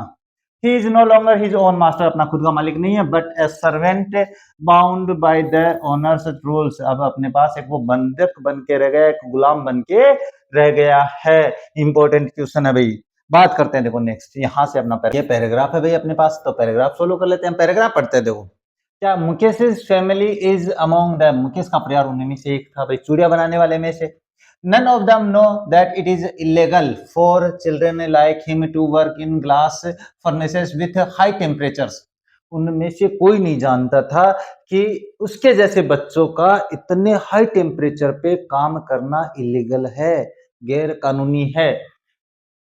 टेम्परेचर मतलब तापमान। इन डिंजी सेल्स, डिंजी सेल यानी अंधकार युक्त सेल्स यानी कोठरी में, विदाउट एयर, बिना हवा के, लाइट के, that the law if enforce, अगर वो जो कानून है वो लागू होता है, इन्फोर्स होता है, कुड गेट हिम, एंड उसको लागू कर दे में, है ना, the all those 20,000 children out of the hot furnaces where the slog their day light of hours. वहां से लगभग 20,000 बच्चे वो बाहर आएंगे उन भट्टियों से, और क्या है, where the slog their day light hours, जहां पे वो अपने दिन रात घंटे बिता देते हैं। Often losing their brightness of their eyes, जहां पे अपनी आंखें खो देते हैं, आंखों की रोशनी खो देते हैं। Mukesh eyes beam as he volunteers to take me home. Mukesh की आंखें चमक उठी भाई, ऐसा लगा जैसे स्वैच्छिक रूप से, वॉलंटियर का मतलब स्वैच्छिक रूप से मुझे घर ले जाना चाहता है। Which he proudly says is being rebuilt, जिसको वो कहता है कि इसका पुनर्निर्माण किया है, दोबारा बनाया गया है। वी वॉक डाउन स्टिंकिंग, हम चले भाई, हम चले डाउन नीचे, स्टिंकिंग यानी बदबूदार लेन्स, बदबूदार गलियों में। स्टिंकिंग का मतलब बदबू लेन यानी गलियां चौक्ड विथ, जो कि रुकी हुई थी, चौक्ड मतलब रुजदाना, विथ गार्बेज, कचरे से। Past homes that remain hovels with crumbling walls, जो कि अपने पास होवल्स होता है झोपड़े नुमा घर, जो कि क्रम्बलिंग वॉल्स थे, उनकी लड़खड़ाती दीवारों के सारे खड़े थे। वोबली डोर्स, लड़खड़ाते दरवाजे थे। नो विंडोज, कोई खिड़की नहीं थी। Crowded with families of humans, वो जो कि परिवार से भरा घर होता है। एंड एनिमल्स को एग्जिस्टिंग, ऐसा लग रहा था जैसे परिवार और जो जानवर है वो एक साथ रह रहे हैं। को एग्जिस्टिंग का मतलब एक साथ। इन ए प्राइमल स्टेट, पुरानी प्राचीन अवस्था में रहते हैं। स्टेट का मतलब अवस्था, प्राइमल यानी प्राचीन। He stops at a door of some one such house, एक ऐसे ही घर के सामने वो भी रुका भाई Mukesh. Bangs a wobbly iron door with his foot, अपने पैरों से, एक पैर से थोड़ा गेट को धक्का मारता है ऐसे लड़खड़ाते को। Pushes it open, इसको धक्का देता है खोलने के लिए। We enter a half built shack, हम एक अधूरे बने झोपड़े में, शेक का मतलब झोपड़ा नुमा। इन प्रवेश किया, in one part of it, उसके एक हिस्से में। फेस्ट विथ डेड ग्रास, वहां पे ढेर लगा था सूखी घास का। Is a firewood stove over the which sits a large vessel, एक चूल्हा था जहां पे एक बड़ा सा बर्तन चढ़ाया हुआ था। वेसल बर्तन ऑफ सिजलिंग, जहां पे उबल रहा था, स्पिनिक पालक उबल रहा था, पालक की पत्तियां उबल रही थी। ऑन द ग्राउंड, अगर मैदान पे देखें, in large aluminium platters are more chopped vegetables, मैंने देखा वहां पे बड़ी प्लेटें थी अपने पास एल्यूमिनियम की, वहां पे और सब्जियां काटी हुई थी। बात करते देखो नेक्स्ट, नेक्स्ट आता है हम, a frail young woman is cooking the evening meal for the full family. एक मतलब दुबली पतली महिला, ये फ्रेल का मतलब दुबली पतली महिला है, वो सभी के लिए खाना बना रही, शाम का खाना पका रही थी परिवार के लिए। Through eyes filled with smoke see smile, आंखों में धुआं घुस रहा है फिर भी बेचारी स्माइल कर रही है। आप सोचो गरीबी की पराकाष्ठा क्या होगी। आप लकड़ी पे अपने पास जो लकड़ियां होती है, घास फूस होता है, उस पे रोटी बना रहे हो, धुआं आंख में जा रहा है और फिर हंस रहे हैं, इसका मतलब जिंदगी बड़ी कठिनाई में है। She is the wife of Mukesh Elder brother, वो मुकेश के बड़े भाई की पत्नी है, इसका मतलब मुकेश की भाभी है। Not much older in years, ज्यादा बड़ी नहीं है। She has begun to command respect as the bahu, और उम्र में ज्यादा बड़ी नहीं है लेकिन उसको ऐसे कमांड दी जाने लगी है कि वो घर की बहू है। द डॉटर इन लॉ यानी ऑफ द हाउस, घर की बहू होने का मतलब daughter in law, already in the charge of 3 men, जो कि 3 लोगों के चार्ज, 3 व्यक्तियों का चार्ज है उसके पास। हर हस्बैंड, उसका पति मुकेश, और उसका भाई देयर फादर, उनका उसके पिता। When the older man enter, जब बड़े बुजुर्ग अंतर प्रवेश करते हैं, she gently withdraws behind the broken wall, वो टूटी हुई दीवार के पीछे हो जाती है। and brings her veil, well मतलब घूंघट, closer to her face, और अपने घूंघट को अपने चेहरे पे ले आती है। एज कस्टम डिमांड, जैसे कि प्रथा अपने यहाँ भारत में, क्या घूंघट प्रथा। Daughters in law must veil their faces before male elders, जो बड़े बुजुर्ग आदमी हैं उनके सामने महिलाएं अपने घूंघट करेंगी, या घर की बहुएं। In this case the elder is an improvised bangle maker, और अगर मैं बात करूं इस क्षेत्र में, इस केस में, तो जो चूड़िया बनाने वाला है, जो अपने पास क्या हो गया हो, मतलब प्रख्यात हो गया हो, कार्य करने में निपुण हो गया हो, वो बड़े होते हैं। Despite long years of hard labour, यानी कठिन मेहनत के बावजूद, कई वर्षों की कठिन मेहनत के बावजूद, फर्स्ट एज ए टेलर, पहले एक टेलर के रूप में, मुकेश के फादर की बात है भाई, देन ए बेंगल मेकर, उसके बाद चूड़िया बनाने वाले के रूप में, he has fail to renovate a house, वो फेल हो गया, असफल रहा घर का निर्माण करवाने में, पुनर्निर्माण करवाने में। Send his two sons to school, अपने बच्चों को स्कूल भेजने में, यानी घर का निर्माण भी नहीं करवा पाया, बच्चों को स्कूल भी नहीं भेज पाया। All he has managed to do to is teach them what he knows, बस वो यही सिखा पाया जो वो जानता था, चूड़िया बनाना, the art of making bangles, तो अपने बच्चों को भी यही सिखा पाया था। बात करते हैं आगे, आगे प्रश्न आते हैं भाई, व्हाट इज इलीगल, तो इसका प्रश्न आप लोगों को यहां से करना है।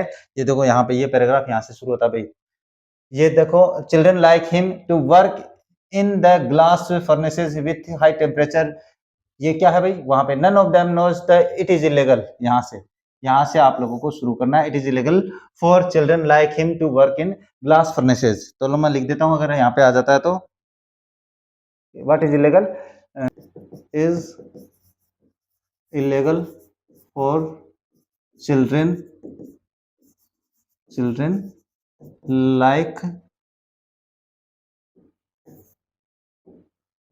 like him working in glass furnaces, बस इतना ही करेंगे, बाकी आप लोग वहां पे देख लेना, बस ये हो जाता है। इसके बाद where do the children work, कहाँ पे काम करते हैं, इन ग्लास फर्नेसेस, बस ये रहेगा इसका भी, तो ये हो जाता है, ज्यादा बड़ा नहीं करना answer. What is the effect of the working in glass factory, in factory, glass की, कांच की फैक्ट्री में काम करने का, the loss their eyesight, ये लिख देंगे, वो अपनी आंखों की रोशनी खो देते हैं, यही है, वैसे आप देख लेना पीछे। हु वाज कुकिंग फूड, तो वहां पे फूड कौन पका रहा है, वही वो बता रहा है, Mukesh is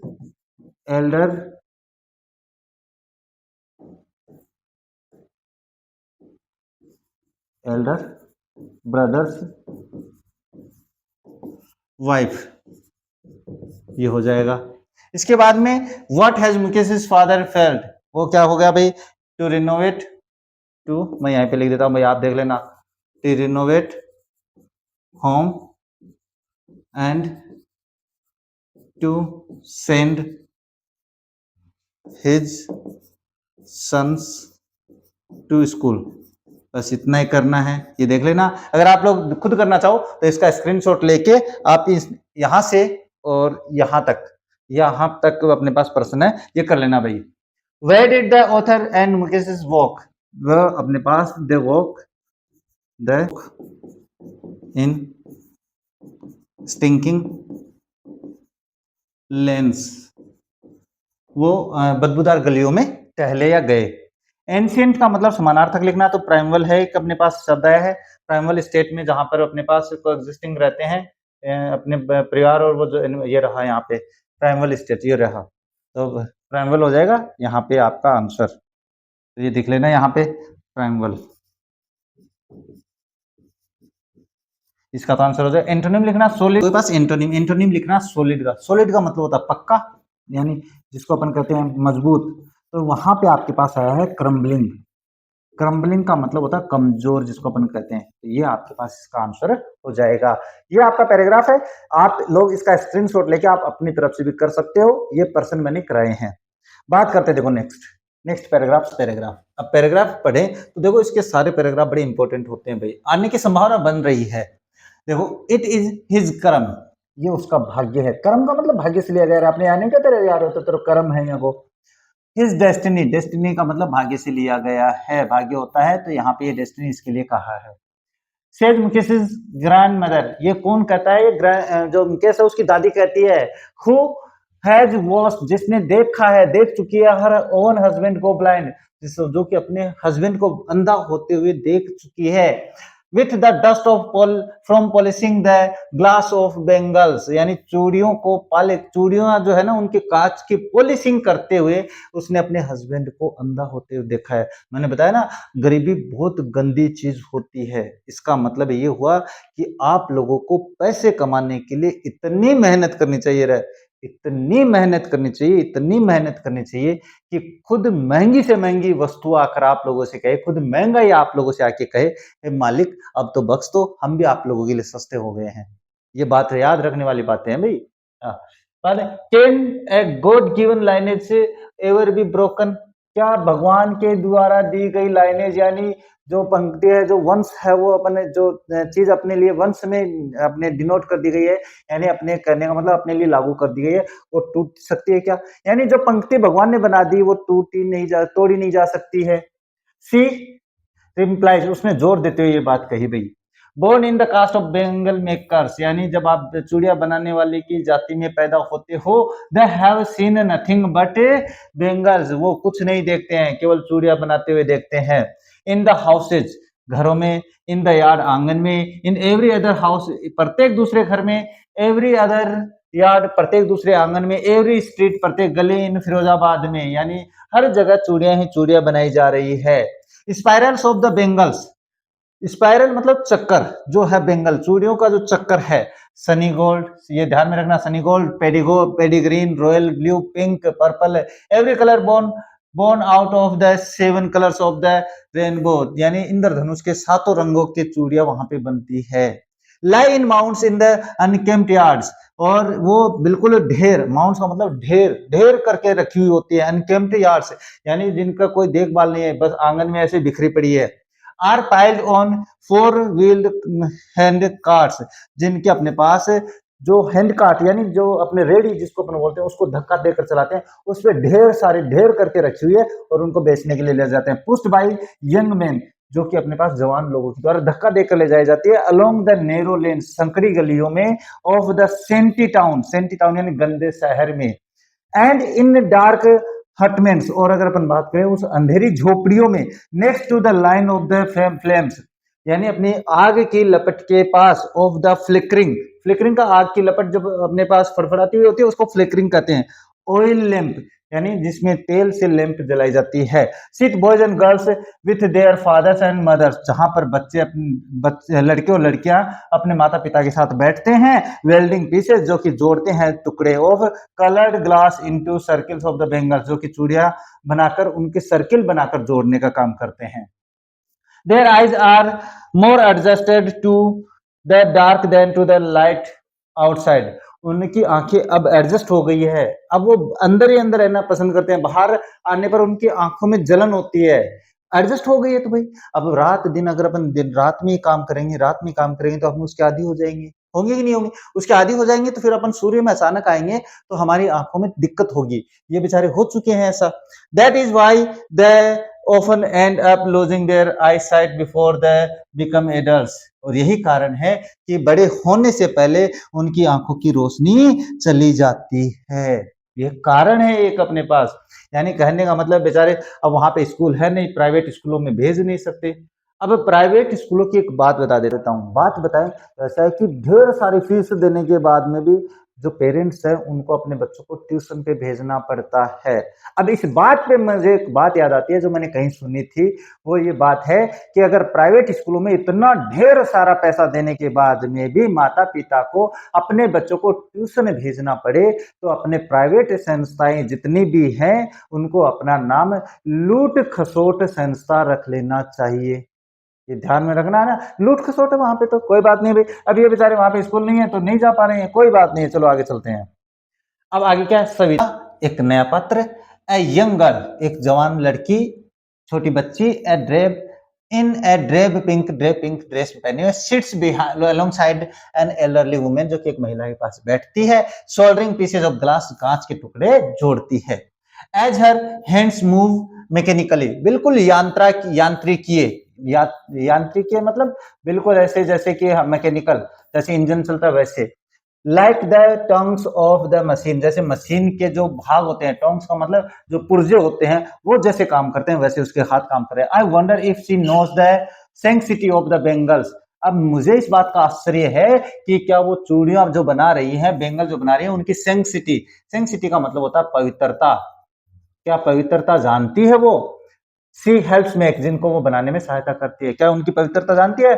it symbolises an Indian women's सुहाग, और ये आपके पास भारतीय महिला का जो सुहाग होता है, पति होता है, उसको डिनोट करती है। ऑस्पिशियसनेस इसकी पवित्रता, इन मैरिज, और ये आपके पास शादी होने के बाद में पवित्रता पवित्र बन जाती है। इन ऑस्पिशियस इन मैरिज, हाँ, it will done on her suddenly one day when her head is draped with A red well. एक दिन ऐसा आएगा कि अचानक उसके हाथों में ये पहना दी जाएगी और लाल घूंघट है उसमें ढक दिया जाएगा। Her hands dyed red with henna, और उसके हाथों में मेहंदी लगा दी जाएगी, हेना मेहंदी से लिया गया है। And red bangles rolled on to her wrist, और उसकी कलाइयों में लाल रंग की चूड़ियां पहना दी जाएगी। She will then become a bride, उसके बाद में वो एक दुल्हन बन जाएगी। Like the old women besides her who became one many years ago, बिल्कुल उसी महिला की तरह जो उसके पास वृद्ध महिला बैठी है जो कि वर्षों पहले दुल्हन बनी थी। अरे अपनी दादी माँ है, वो भी तो किसी दिन दुल्हन बनी होगी ना, तो वही बात है, उसकी तरह बन जाएगी। She still has bangles on her wrist, उसके हाथों पर अभी भी चूड़ियां है उस दादी के। But not light in her eyes, लेकिन उसकी आंखों में चमक नहीं है। अब देखो बात, एक वक्त शेर भर खाना भी नहीं खाया, सी सेज, वो बेचारी दादी क्या कहती है, एक भर पेट भर के भी खाना नहीं खाया है हमने। इन ए वॉइस ड्रेन्ड ऑफ, वंचित है जोय से, ड्रेन्ड ऑफ का मतलब वंचित, वो जोय से रहित रहकर ये बात कहती है। She has not enjoyed even one full meal in her entire lifetime, उसने एक भर का, एक समय का पेट भर के खाना वो नहीं खाया अपने संपूर्ण जीवन में। ऐसी परिकाष्ठा होती है, पराकाष्ठा होती है गरीबी की। तो गरीबी से दूर रहना है तो एजुकेशन करना जरूरी है। मैंने बताया ना आप लोगों को, शिक्षा आपके लिए एक वो चाबी है, ध्यान से सुनना मेरी बात, शिक्षा एक वो चाबी है जो आपके लिए प्रत्येक सफलता का मार्ग खोल देती है। ये ध्यान में रखना मेरी बात को, अभी कह रहा हूं मैं, हाँ ध्यान में रखेंगे, ठीक है गुरुजी रख लेंगे, थे बड़ा बता रहे हो। That's what she has raped, और यही वो कारण है जिसके कारण वो दुख मनाती है, रेप्ड। हाँ, हर हस्बैंड उसका पति, an old man with A flowering beard, उसका पति एक बूढ़ा व्यक्ति जिसकी दाढ़ी बढ़ी हुई है। आई नो नथिंग, वो क्या कहता है, मैं कुछ नहीं जानता, एक्सेप्ट बेंगल, चूड़ियां बनाने के अलावा कुछ जानता ही नहीं हूं। All I have done is make a house for family to live in, बस मैंने जो किया वो ये किया है कि मैंने अपने परिवार के लिए एक मकान बना दिया है। और गरीबी में अगर व्यक्ति मकान बना देता है, इसका मतलब उसने अपने जीवन का सफलतापूर्वक वो क्या करते हैं, निर्वहन कर लिया है। बात करते हैं नेक्स्ट आते हैं पैराग्राफ। ये पैराग्राफ, और पैराग्राफ में क्या है, हियरिंग हिम यानी उसको सुनकर, वन वंडर्स कोई भी आश्चर्य कर सकता है, जो अपने उसी बात कही ना अभी, इफ ही हैज अचीव्ड, ऐसा लगा जैसे कि उसने अचीव कर लिया है, what many have failed in their life time, जिसमें कई लोग अपने जीवन काल में असफल हो गए हो।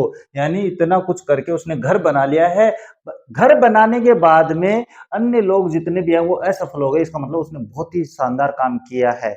इसका मतलब क्या हुआ, गरीबी में रहकर अपने बच्चों को अगर घर बना देता है एक बाप, तो ये मान के चलो उसने अपने जीवन का निर्वहन कर लिया है। ये दिमाग में रखने वाली बातें होती है। और आप बाप के लिए कहते हो कि बाप ने किया क्या है, वो सारी बातें अभी आने वाली है, चिंता मत करो। देखो, he has a roof over his head, उसके सर पे एक छत है, और जिसके घर सर पे छत होती है ना, ये मान के चलो आधी से ज्यादा दुनिया से वो सुखी है। ये दिमाग में रखने वाली बातें हैं जो मैं बताता हूं। The cry of not having money to do anything except carry on the business of making bangles, और उनके गरीबी में पैसे नहीं होने का कारण यही है कि वो चूड़ियां बनाने के अलावा कोई और व्यवसाय नहीं करते हैं। Not even enough to eat, यहां तक कि उनके पास खाने के लिए ज्यादा नहीं है। रिंग्स इन एवरी होम, वहां प्रत्येक घर में आपके पास चूड़ियां देखने को मिल जाती है। रिंग्स यानी circle. The young man echo the lament of their elders, अब वही बात आ गई है भाई, जो जवान बच्चे होते हैं, जैसे जैसे बच्चे जवान होते जाते हैं, वो अपने बड़े बुजुर्गों का रोना रोते हैं। वो क्या कहते हैं, लेमेंट का मतलब होता है विलाप करना। वो विलाप करते हुए कहते हैं कि हमारे बुजुर्गों ने हमारे लिए कुछ नहीं किया, वो यही कहते, वो यही दुखड़ा रोते हैं। Little has moved with time, और ज्यादातर ये समय के साथ नए के बराबर बदलाव हुआ है। लिटिल का मतलब नए के बराबर, नए के बराबर होता है। तो यहाँ पे हो गया। इसके बाद में इट सीम्स, ऐसा लगता है, इन फिरोजाबाद, यानी फिरोजाबाद में ऐसा लगता है कि समय के साथ नए के बराबर बदलाव हुआ, कोई बदलाव नहीं हो रहा है वहां पे। क्यों? क्योंकि वहां पे तो यंग बच्चे जो होते हैं, जवान जो बच्चे होते हैं, वो तो अपने बुजुर्गों का रोना रोना शुरू कर देते हैं कि आपने किया ही क्या है। बाप के लिए जब आप ये कहते हो ना कि आपने किया ही क्या है, तो एक बाप की जो आत्मा है ना वो कांप जाती है। Years of the mind numbing, mind numbing का मतलब होता है दिमाग को थकाने वाली। Toll have killed all initiative, उनकी सभी पहल, सभी इच्छाओं को मार दिया है। And the ability to dream, और सपने देखने की क्षमता को भी खत्म कर दिया है। यानी कहने का मतलब माइंड नंबिंग का मतलब ये जो अपने पास माइंड को थकाने वाली जो मेहनत है, उस वो करके अपने पास उनकी पहल करने की क्षमता, उनके सपने देखने की क्षमता है, वो सारी खत्म हो चुकी है। Why not organise yourselves into cooperative, मैंने जब उनसे कहा कि आप एक संगठन क्यों नहीं बनाते भाई, कोऑपरेटिव का मतलब संगठन बना लेना। I ask A group of young man, मैंने एक जवान लोगों से समूह से पूछा, व्यक्तियों के समूह से पूछा, who have fallen into the vicious circle, जो कि अपने पास विशियस बुरे चक्र में पड़ गए हैं, ऑफ मिडिल मैन, बिचौलियों के चक्कर में पड़ गए हैं, हु ट्रेप्ड, जो कि उनको ट्रेप्ड कर लेते हैं, फंसा लेते हैं, देयर फादर्स, उनके पिता को फंसा लिया था, फोर फादर्स, उनके भी पिता को फंसा लिया होता है। Even if we get organised, वो कहते हैं अगर यदि हम कोई ऑर्गेनाइज करते हैं, एकता बनाते हैं, संगठन बनाते हैं, we are the ones who will be hold up by the police, तो फिर हम वो बन जाएंगे जिनको पुलिस है वो गिरफ्तार करेगी, दोष लगाएगी, बीटन, हमें पीटा जाएगा, एंड ड्रैग्ड टू जेल, और हमें जेल भेज दिया जाएगा, फॉर डूइंग समथिंग इलीगल, और वो किस लिए जेल भेज देंगे, वो ये चार्ज लगाएंगे कि आप इलीगल कर रहे हो, इसीलिए हमें जेल में भेज देंगे। दे वो कहते हैं, there is no leader among them, उनके बीच में कोई लीडर नहीं है, और जिस भीड़ का लीडर नहीं होता है, वो भीड़ भीड़ ही रहती है, कभी उसका कोई अपने पास अच्छा कार्य नहीं होता है। No one who could help them see things differently, उनमें से कोई नहीं है जो ये कहे कि भाई अपने पास जो घटना चल रही है उसको अलग वे से देखें, अलग तरीके से देखें, ऐसा नहीं है। Their fathers are tired as they are, उनके फादर हैं वो थक चुके हैं जैसे कि वो अपने पास खुद थके हुए हैं। They talk endlessly in A spiral that moves from poverty to apathy to a greed and to injustice, और वो एक ऐसे चक्कर बिना अंत वाले, दैट टॉक एंडलेसली, वो बातें करते हैं, इन स्पाइरल, एक चक्कर में, दैट मूव, जो कि बढ़ता है, फ्रॉम पॉवर्टी, जो कि गरीबी से शुरू होता है, वो चक्र जो जिसमें जी रहे हैं ना वो लोग, वो गरीबी से तो शुरू होता है, उसके बाद में निराशा में बढ़ता है, उसके बाद में लालच में आता है, और लालच के बाद में उनके साथ अन्याय होता है। ये लाइन बड़ी इंपॉर्टेंट है, याद रखना। बात करें नेक्स्ट लिसनिंग टू देम, उनको सुनकर। आई सी टू डिस्टिंक्ट वर्ल्ड, मैंने दो दुनिया, ये मैंने देखा कि दो दुनिया निवास करती है इस जमीन पर, इस अपनी भूमि पर। वन ऑफ द फैमिली, एक तो परिवार, caught in the web of poverty, जो परिवार जो गरीबी के चक्कर में फंस गया है। burdened by the stigma of caste, जो कि आपके पास है जाति प्रथा के अंदर फंस गया है। in which they are born, जिस जाति में वो पैदा हुए हैं उसमें फंस गए हैं। The other A vicious circle of, एक बुरा चक्र है ऑफ साहूकारों का, द मिडिलमैन बिचौलियों का, पुलिसमैन पुलिस वालों का, द कीपर्स ऑफ लॉ कानून के रखवालों का, और ब्यूरोक्रेट्स होते हैं अपने पास सरकारी लोग जो अधिकारीगण हैं, एंड द पॉलिटिशियंस और राजनीति के चक्कर में, इस चक्कर में फंस गए हैं, वो फंस गए हैं। Together they have imposed the baggage on the child that he can not put down, और वो अपने पास क्या करते हैं, उनके बच्चों पे वजन डाल देते हैं जिससे वो बाहर नहीं निकल पाता है। इसके बाद बिफोर ही इज अवेयर, इससे पहले कि वो जागरूक हो, he accepts it as naturally as his father, फिर वो बच्चा क्या करता है, उस बोझ को अपने पास स्वीकार कर लेता है जैसे कि उसके फादर ने किसी जमाने में बच्चा रहते हुए स्वीकार किया था। अरे कहने का मतलब मैं एक बात बता देता हूँ, अपने दादाजी परदादाजी वो गुलामी करते आ रहे हैं, उन पे बोझ दिया हुआ है, कर्ज में डूबे हुए हैं, तो फिर अपने पास क्या होते हैं, बंधुआ मजदूरी जाने हो क्या, बस वही है अपने पास। तो उनके माता पे उसके जो बच्चे होते हैं फिर वो बड़े होते होते स्वीकार कर लेते हैं भाई अपने तो कर्म में यही लिखा है, वही तो बात हुई थी थोड़ी देर पहले। ठीक एक्सेप्ट, हाँ। इसके बाद में to do anything else would mean to dare, कुछ अन्य करने का मतलब, कुछ और करने का मतलब है साहस करना। And daring is not part of his growing up, और साहस उनके बढ़ती उम्र का हिस्सा नहीं होता है, जो बच्चा वहां पे बढ़ रहा है, पल रहा है। When I sense A flash of it in Mukesh, जब मैंने इसकी एक झलक मुकेश में देखी, आई एम चीयर्ड, मैं बड़ी खुश हुई भाई। I want to be a motor mechanic, उसने कहा था कि मैं एक मोटर मैकेनिक बनना चाहता हूँ। ही रिपीट्स, वो बारंबार बोलता है। He will go to a garage, वो गैरेज जाएगा एंड लर्न, और सीखेगा। But the garage is a long way from his home, लेकिन जो गैरेज है वो उसके घर से बहुत दूर है। आई विल वॉक, उसने कहा मैं पैदल चला जाऊंगा। जब इच्छा होती है ना, दृढ़ इच्छा जब होती है, तो दृढ़ इच्छा के सामने आपका जो सपना है ना वो आपके पास आता जाता है, पास आता रहता है। इंसिस्ट, वो जोर देके कहता है, do you also dream of flying aeroplane, मैंने जब उससे पूछा क्या तुम एरोप्लेन उड़ाने का सपना देखते हो, ही सडनली साइलेंट, वो चुप हो गया बेचारा। नो ही सेड, उसने कहा नहीं। स्टेरिंग एट द ग्राउंड, जमीन की तरफ देखते हुए, नहीं मैं ऐसे सपने नहीं देखता। In his small murmur there is an embarrassment that has not yet turned into regret, उसके मन में एक चिंता थी जो दुख में नहीं बदली थी अभी।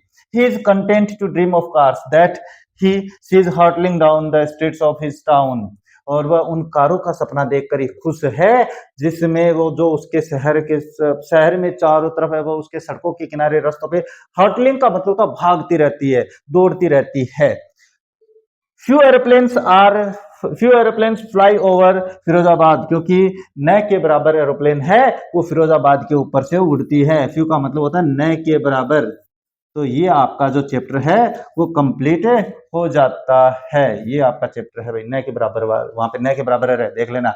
ये चैप्टर बहुत ही बड़ा था, कोई नहीं आज कंप्लीट कर लिया है, आनंद आया होगा पढ़ने में, कोई दिक्कत नहीं है। अब इसके प्रश्नों की बात कर लेते हैं।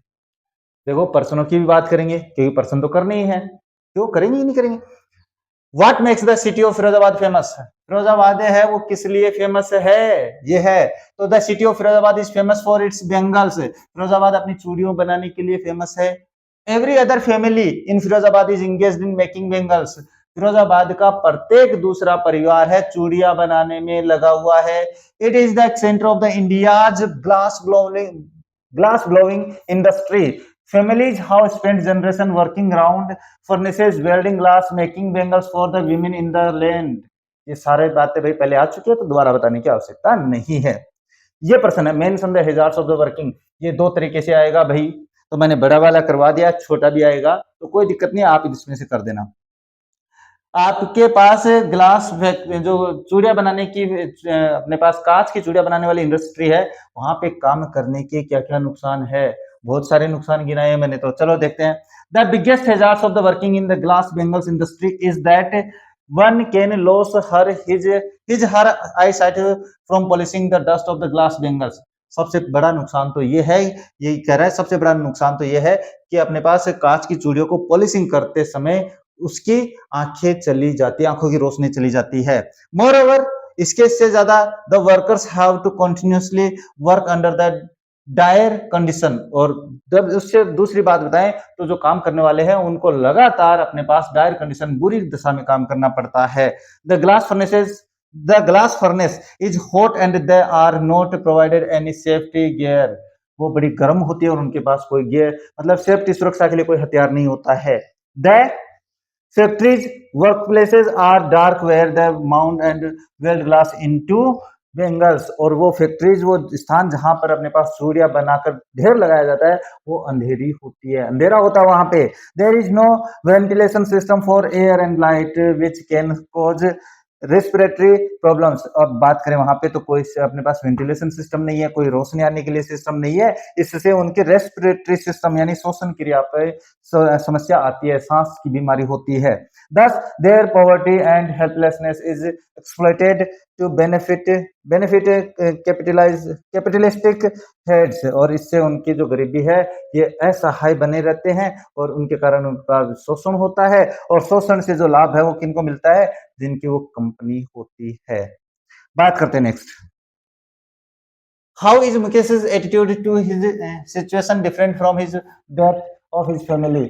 यानी अपने परिवार से मुकेश का जो एटीट्यूड है, जो नजरिया, वो अलग कैसे है, भिन्न कैसे है। देखो, Mukesh grandmother thinks that the God given lineage can never be broken. Mukesh का परिवार, ये दादी है, वो ये सोचती है कि आपके पास जो भगवान की दी हुई लाइन है उनको तोड़ा नहीं जा सकता, उससे हट ही नहीं सकते।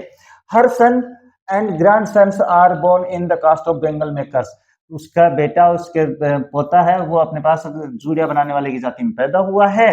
दे have seen nothing but bangles, उन्होंने चूड़िया देखी, भाई कुछ और नहीं देखा। मुकेश फादर, मुकेश के father has taught them what he knows, और मुकेश के फादर ने वही सिखाया जो वो जानता था, the art of making bangles, चूड़िया बनाने की कला। But Mukesh wants to be a motor mechanic, लेकिन मुकेश वो एक मोटर मैकेनिक बनना चाहता है। He will go to garage and learn to though the garage is far away from his home, और वो कार मैकेनिक बनना चाहता है, इसलिए वो गैरेज ज्वाइन करेगा, गैरेज में जाएगा, यद्यपि जो गैरेज है वो उसके घर से बहुत दूर है।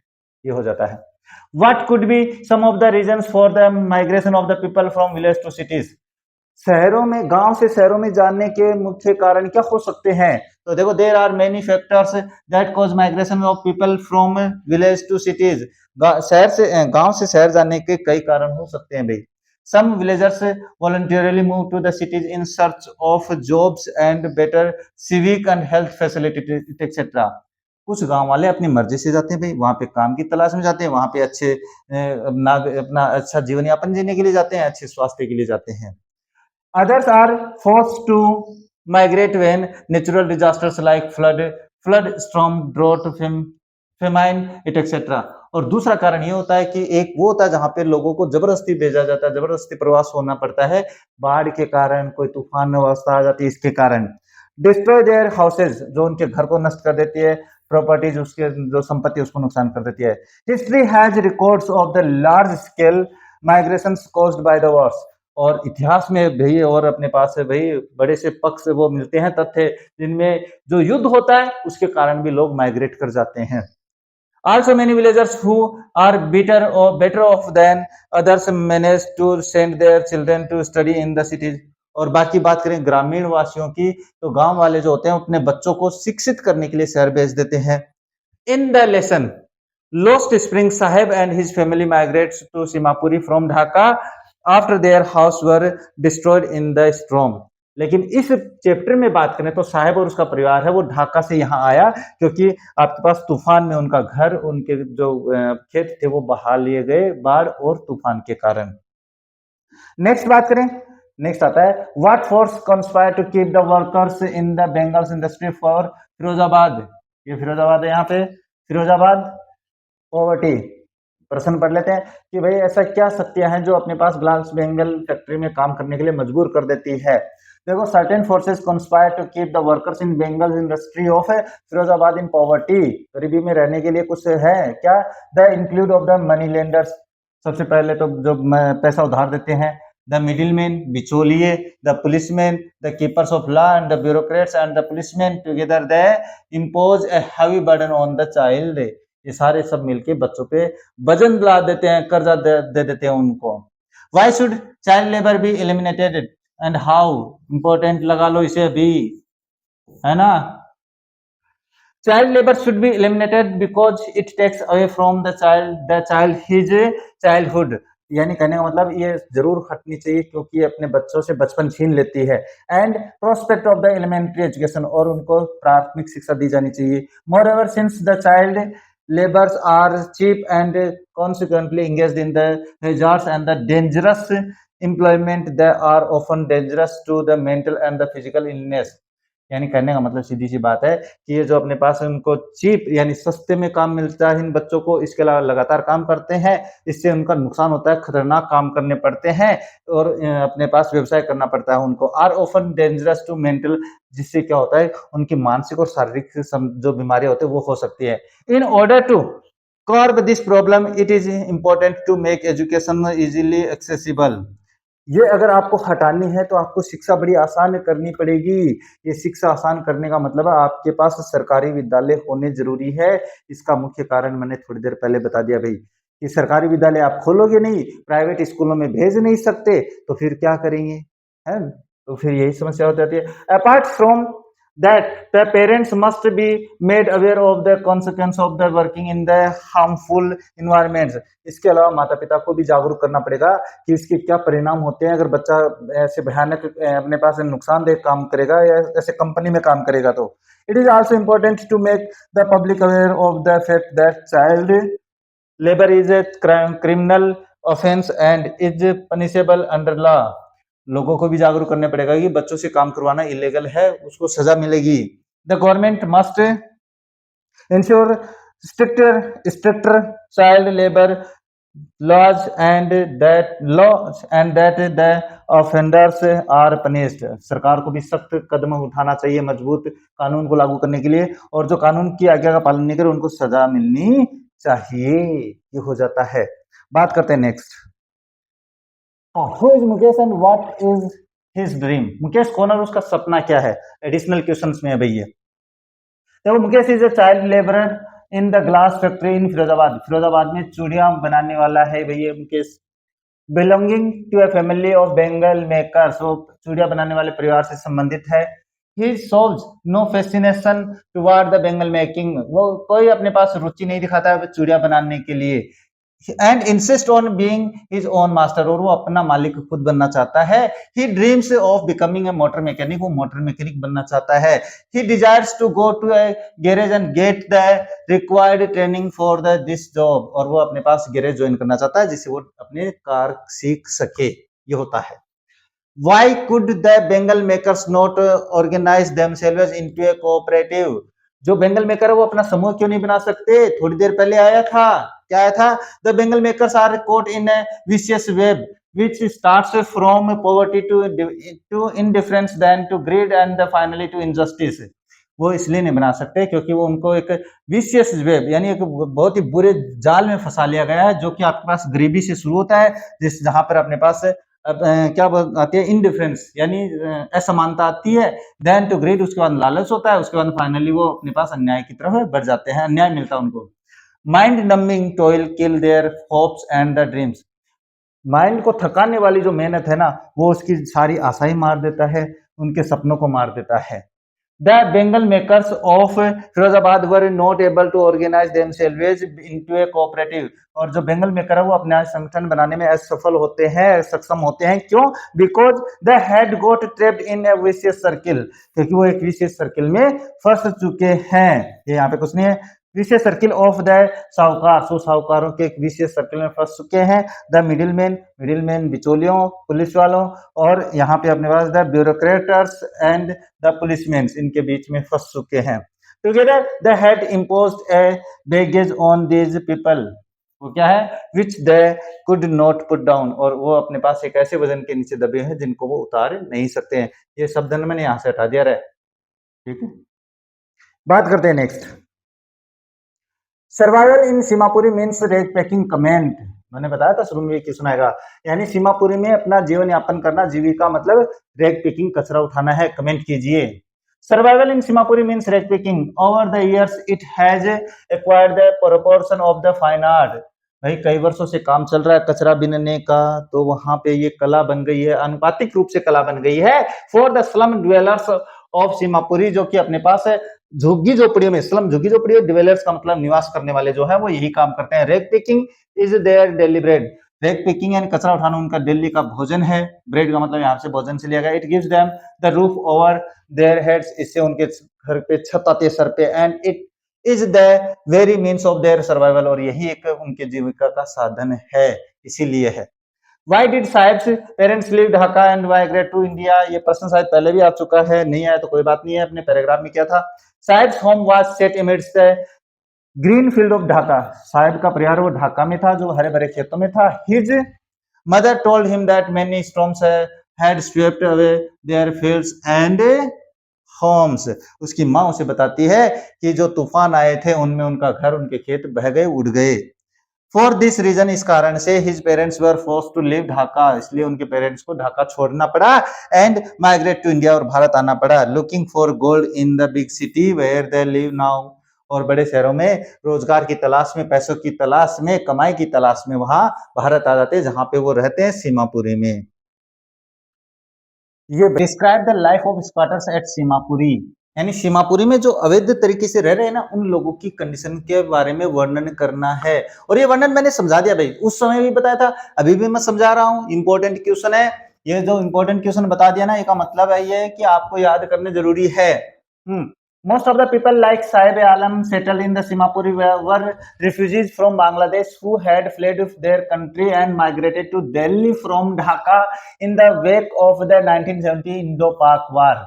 सीधी सी बात है कि जो साहिब आलम जैसे लोग हैं, उनके परिवार जैसे लोग हैं, वो अपने पास ढाका से दिल्ली में आकर बस गए इंडो पाक युद्ध जो हुआ था 1971 में, उसके दौरान। Their dwellings were structure of mud. उनके निवास की बात करें, उनके निवास का स्थान जो है वो कीचड़ के निर्मित बना है। कीचड़ मतलब मिट्टी से बना हुआ। And tin and tarpaulin with no sewage, वहां पर कोई कचरा निकास नहीं है, ड्रेनेज और पानी निकालने का सिस्टम नहीं है, रनिंग वाटर नहीं है। Picking garbage and rags help them to earn their daily bread, यानी कचरा उठाना और इसके अलावा रेग, ये जो काम है, ये काम उनको रोजाना का खाना दिलाने के काम आता है। Give them a roof over their heads, इनसे उनके सर पे छत आती है। And was their only means of livelihood, और ये उनके जीवन यापन करने का, सर्वाइवल जीविका जीने का एकमात्र साधन है। Though these squatters of the Seemapuri have no identity, but ये बात अपनी हो चुकी थी, उनके पास कोई आइडेंटिटी नहीं है, लेकिन have a valid ration card, उनके पास एक राशन कार्ड होता है। That enable them to buy grain, जिससे उनको अनाज मिलता है, जो सरकार देती है। Living in Seemapuri which is on the periphery of Delhi is like living in hell. Seemapuri में रहना, जो कि दिल्ली के परिक्षेत्र में है, एक नर्क के समान है, बिल्कुल नर्क जैसी जिंदगी है। Children here grow up to be become partner in survival of their parents, और बच्चों का जो बच्चे जब बड़े होते हैं तो बच्चों का जन्म ही इसलिए होता है कि वो अपने जो माता पिता है, अपने पेरेंट्स है, उनके पार्टनर बन जाए अपना जीविका यापन करने में। N army of barefoot children appears every morning, एक नंगे पांव बच्चों की झुंड है, वो सुबह सुबह दिखता है रोजाना। Carrying there plastic bags on their shoulders, अपने कंधों पे वो प्लास्टिक का बैग लिए रखकर। डिसअपियर बाय नून, जो कि दोपहर तक गायब हो जाते हैं। They are forced to live a life of abject poverty that result in the loss of the childhood innocence, और वो एक गरीबी में जीते हैं जहां पर उनका बचपन की जो इनोसेंस है, जो इनोसेंस का मतलब जो भोलापन है, वो गायब हो जाता है, छीन लिया जाता है। Saheb a rag picker roamed in the street, Saheb जो कि एक कचरा उठाने वाला गलियों में घूमता है। स्क्राउचिंग फॉर गार्बेज, कचरे को कुरे देता है। बेयरफुट, नंगे पांव। And deprived of the education, जो कि शिक्षा से वंचित है। और ये जो शिक्षा आती है ना, बार बार शिक्षा का नाम जो आता है, इसका मतलब क्या है? शिक्षा वो शेरनी का दूध है, जो पिएगा वो दहाड़ेगा, बाबा साहेब अम्बेडकर के कथन है, याद रखना इस बात को, क्योंकि जो शिक्षित हो जाता है वो किसी के सामने झुकता नहीं है। Later he starts working in tea stall but he loses his freedom and carefree life as he is no longer his own master, ये बात मैंने पहले समझा दी है। इस तरीके से आपका जो चैप्टर है काफी बड़ा था भाई, लेकिन फिर भी कंप्लीट किया अपन ने, यानी इतनी हिम्मत है अपनी, कंप्लीट कर लिया है अपन ने। और कंप्लीट करने के बावजूद, व्याख्या करने के बावजूद प्रश्नोत्तर किए हैं, पैराग्राफ किए हैं, तो सोचो बहुत मेहनत करी है अपन ने। आप लोगों ने अगर ये अपने पास वीडियो कंप्लीट देख लिया तो गारंटी लेता हूं आपके एग्जाम में आपको कोई समस्या नहीं आने वाली है। तो मिलते हैं एक नए चैप्टर के साथ अगले वीडियो में, तब तक देखते रहिए हमारा चैनल। जय हिंद, जय भारत।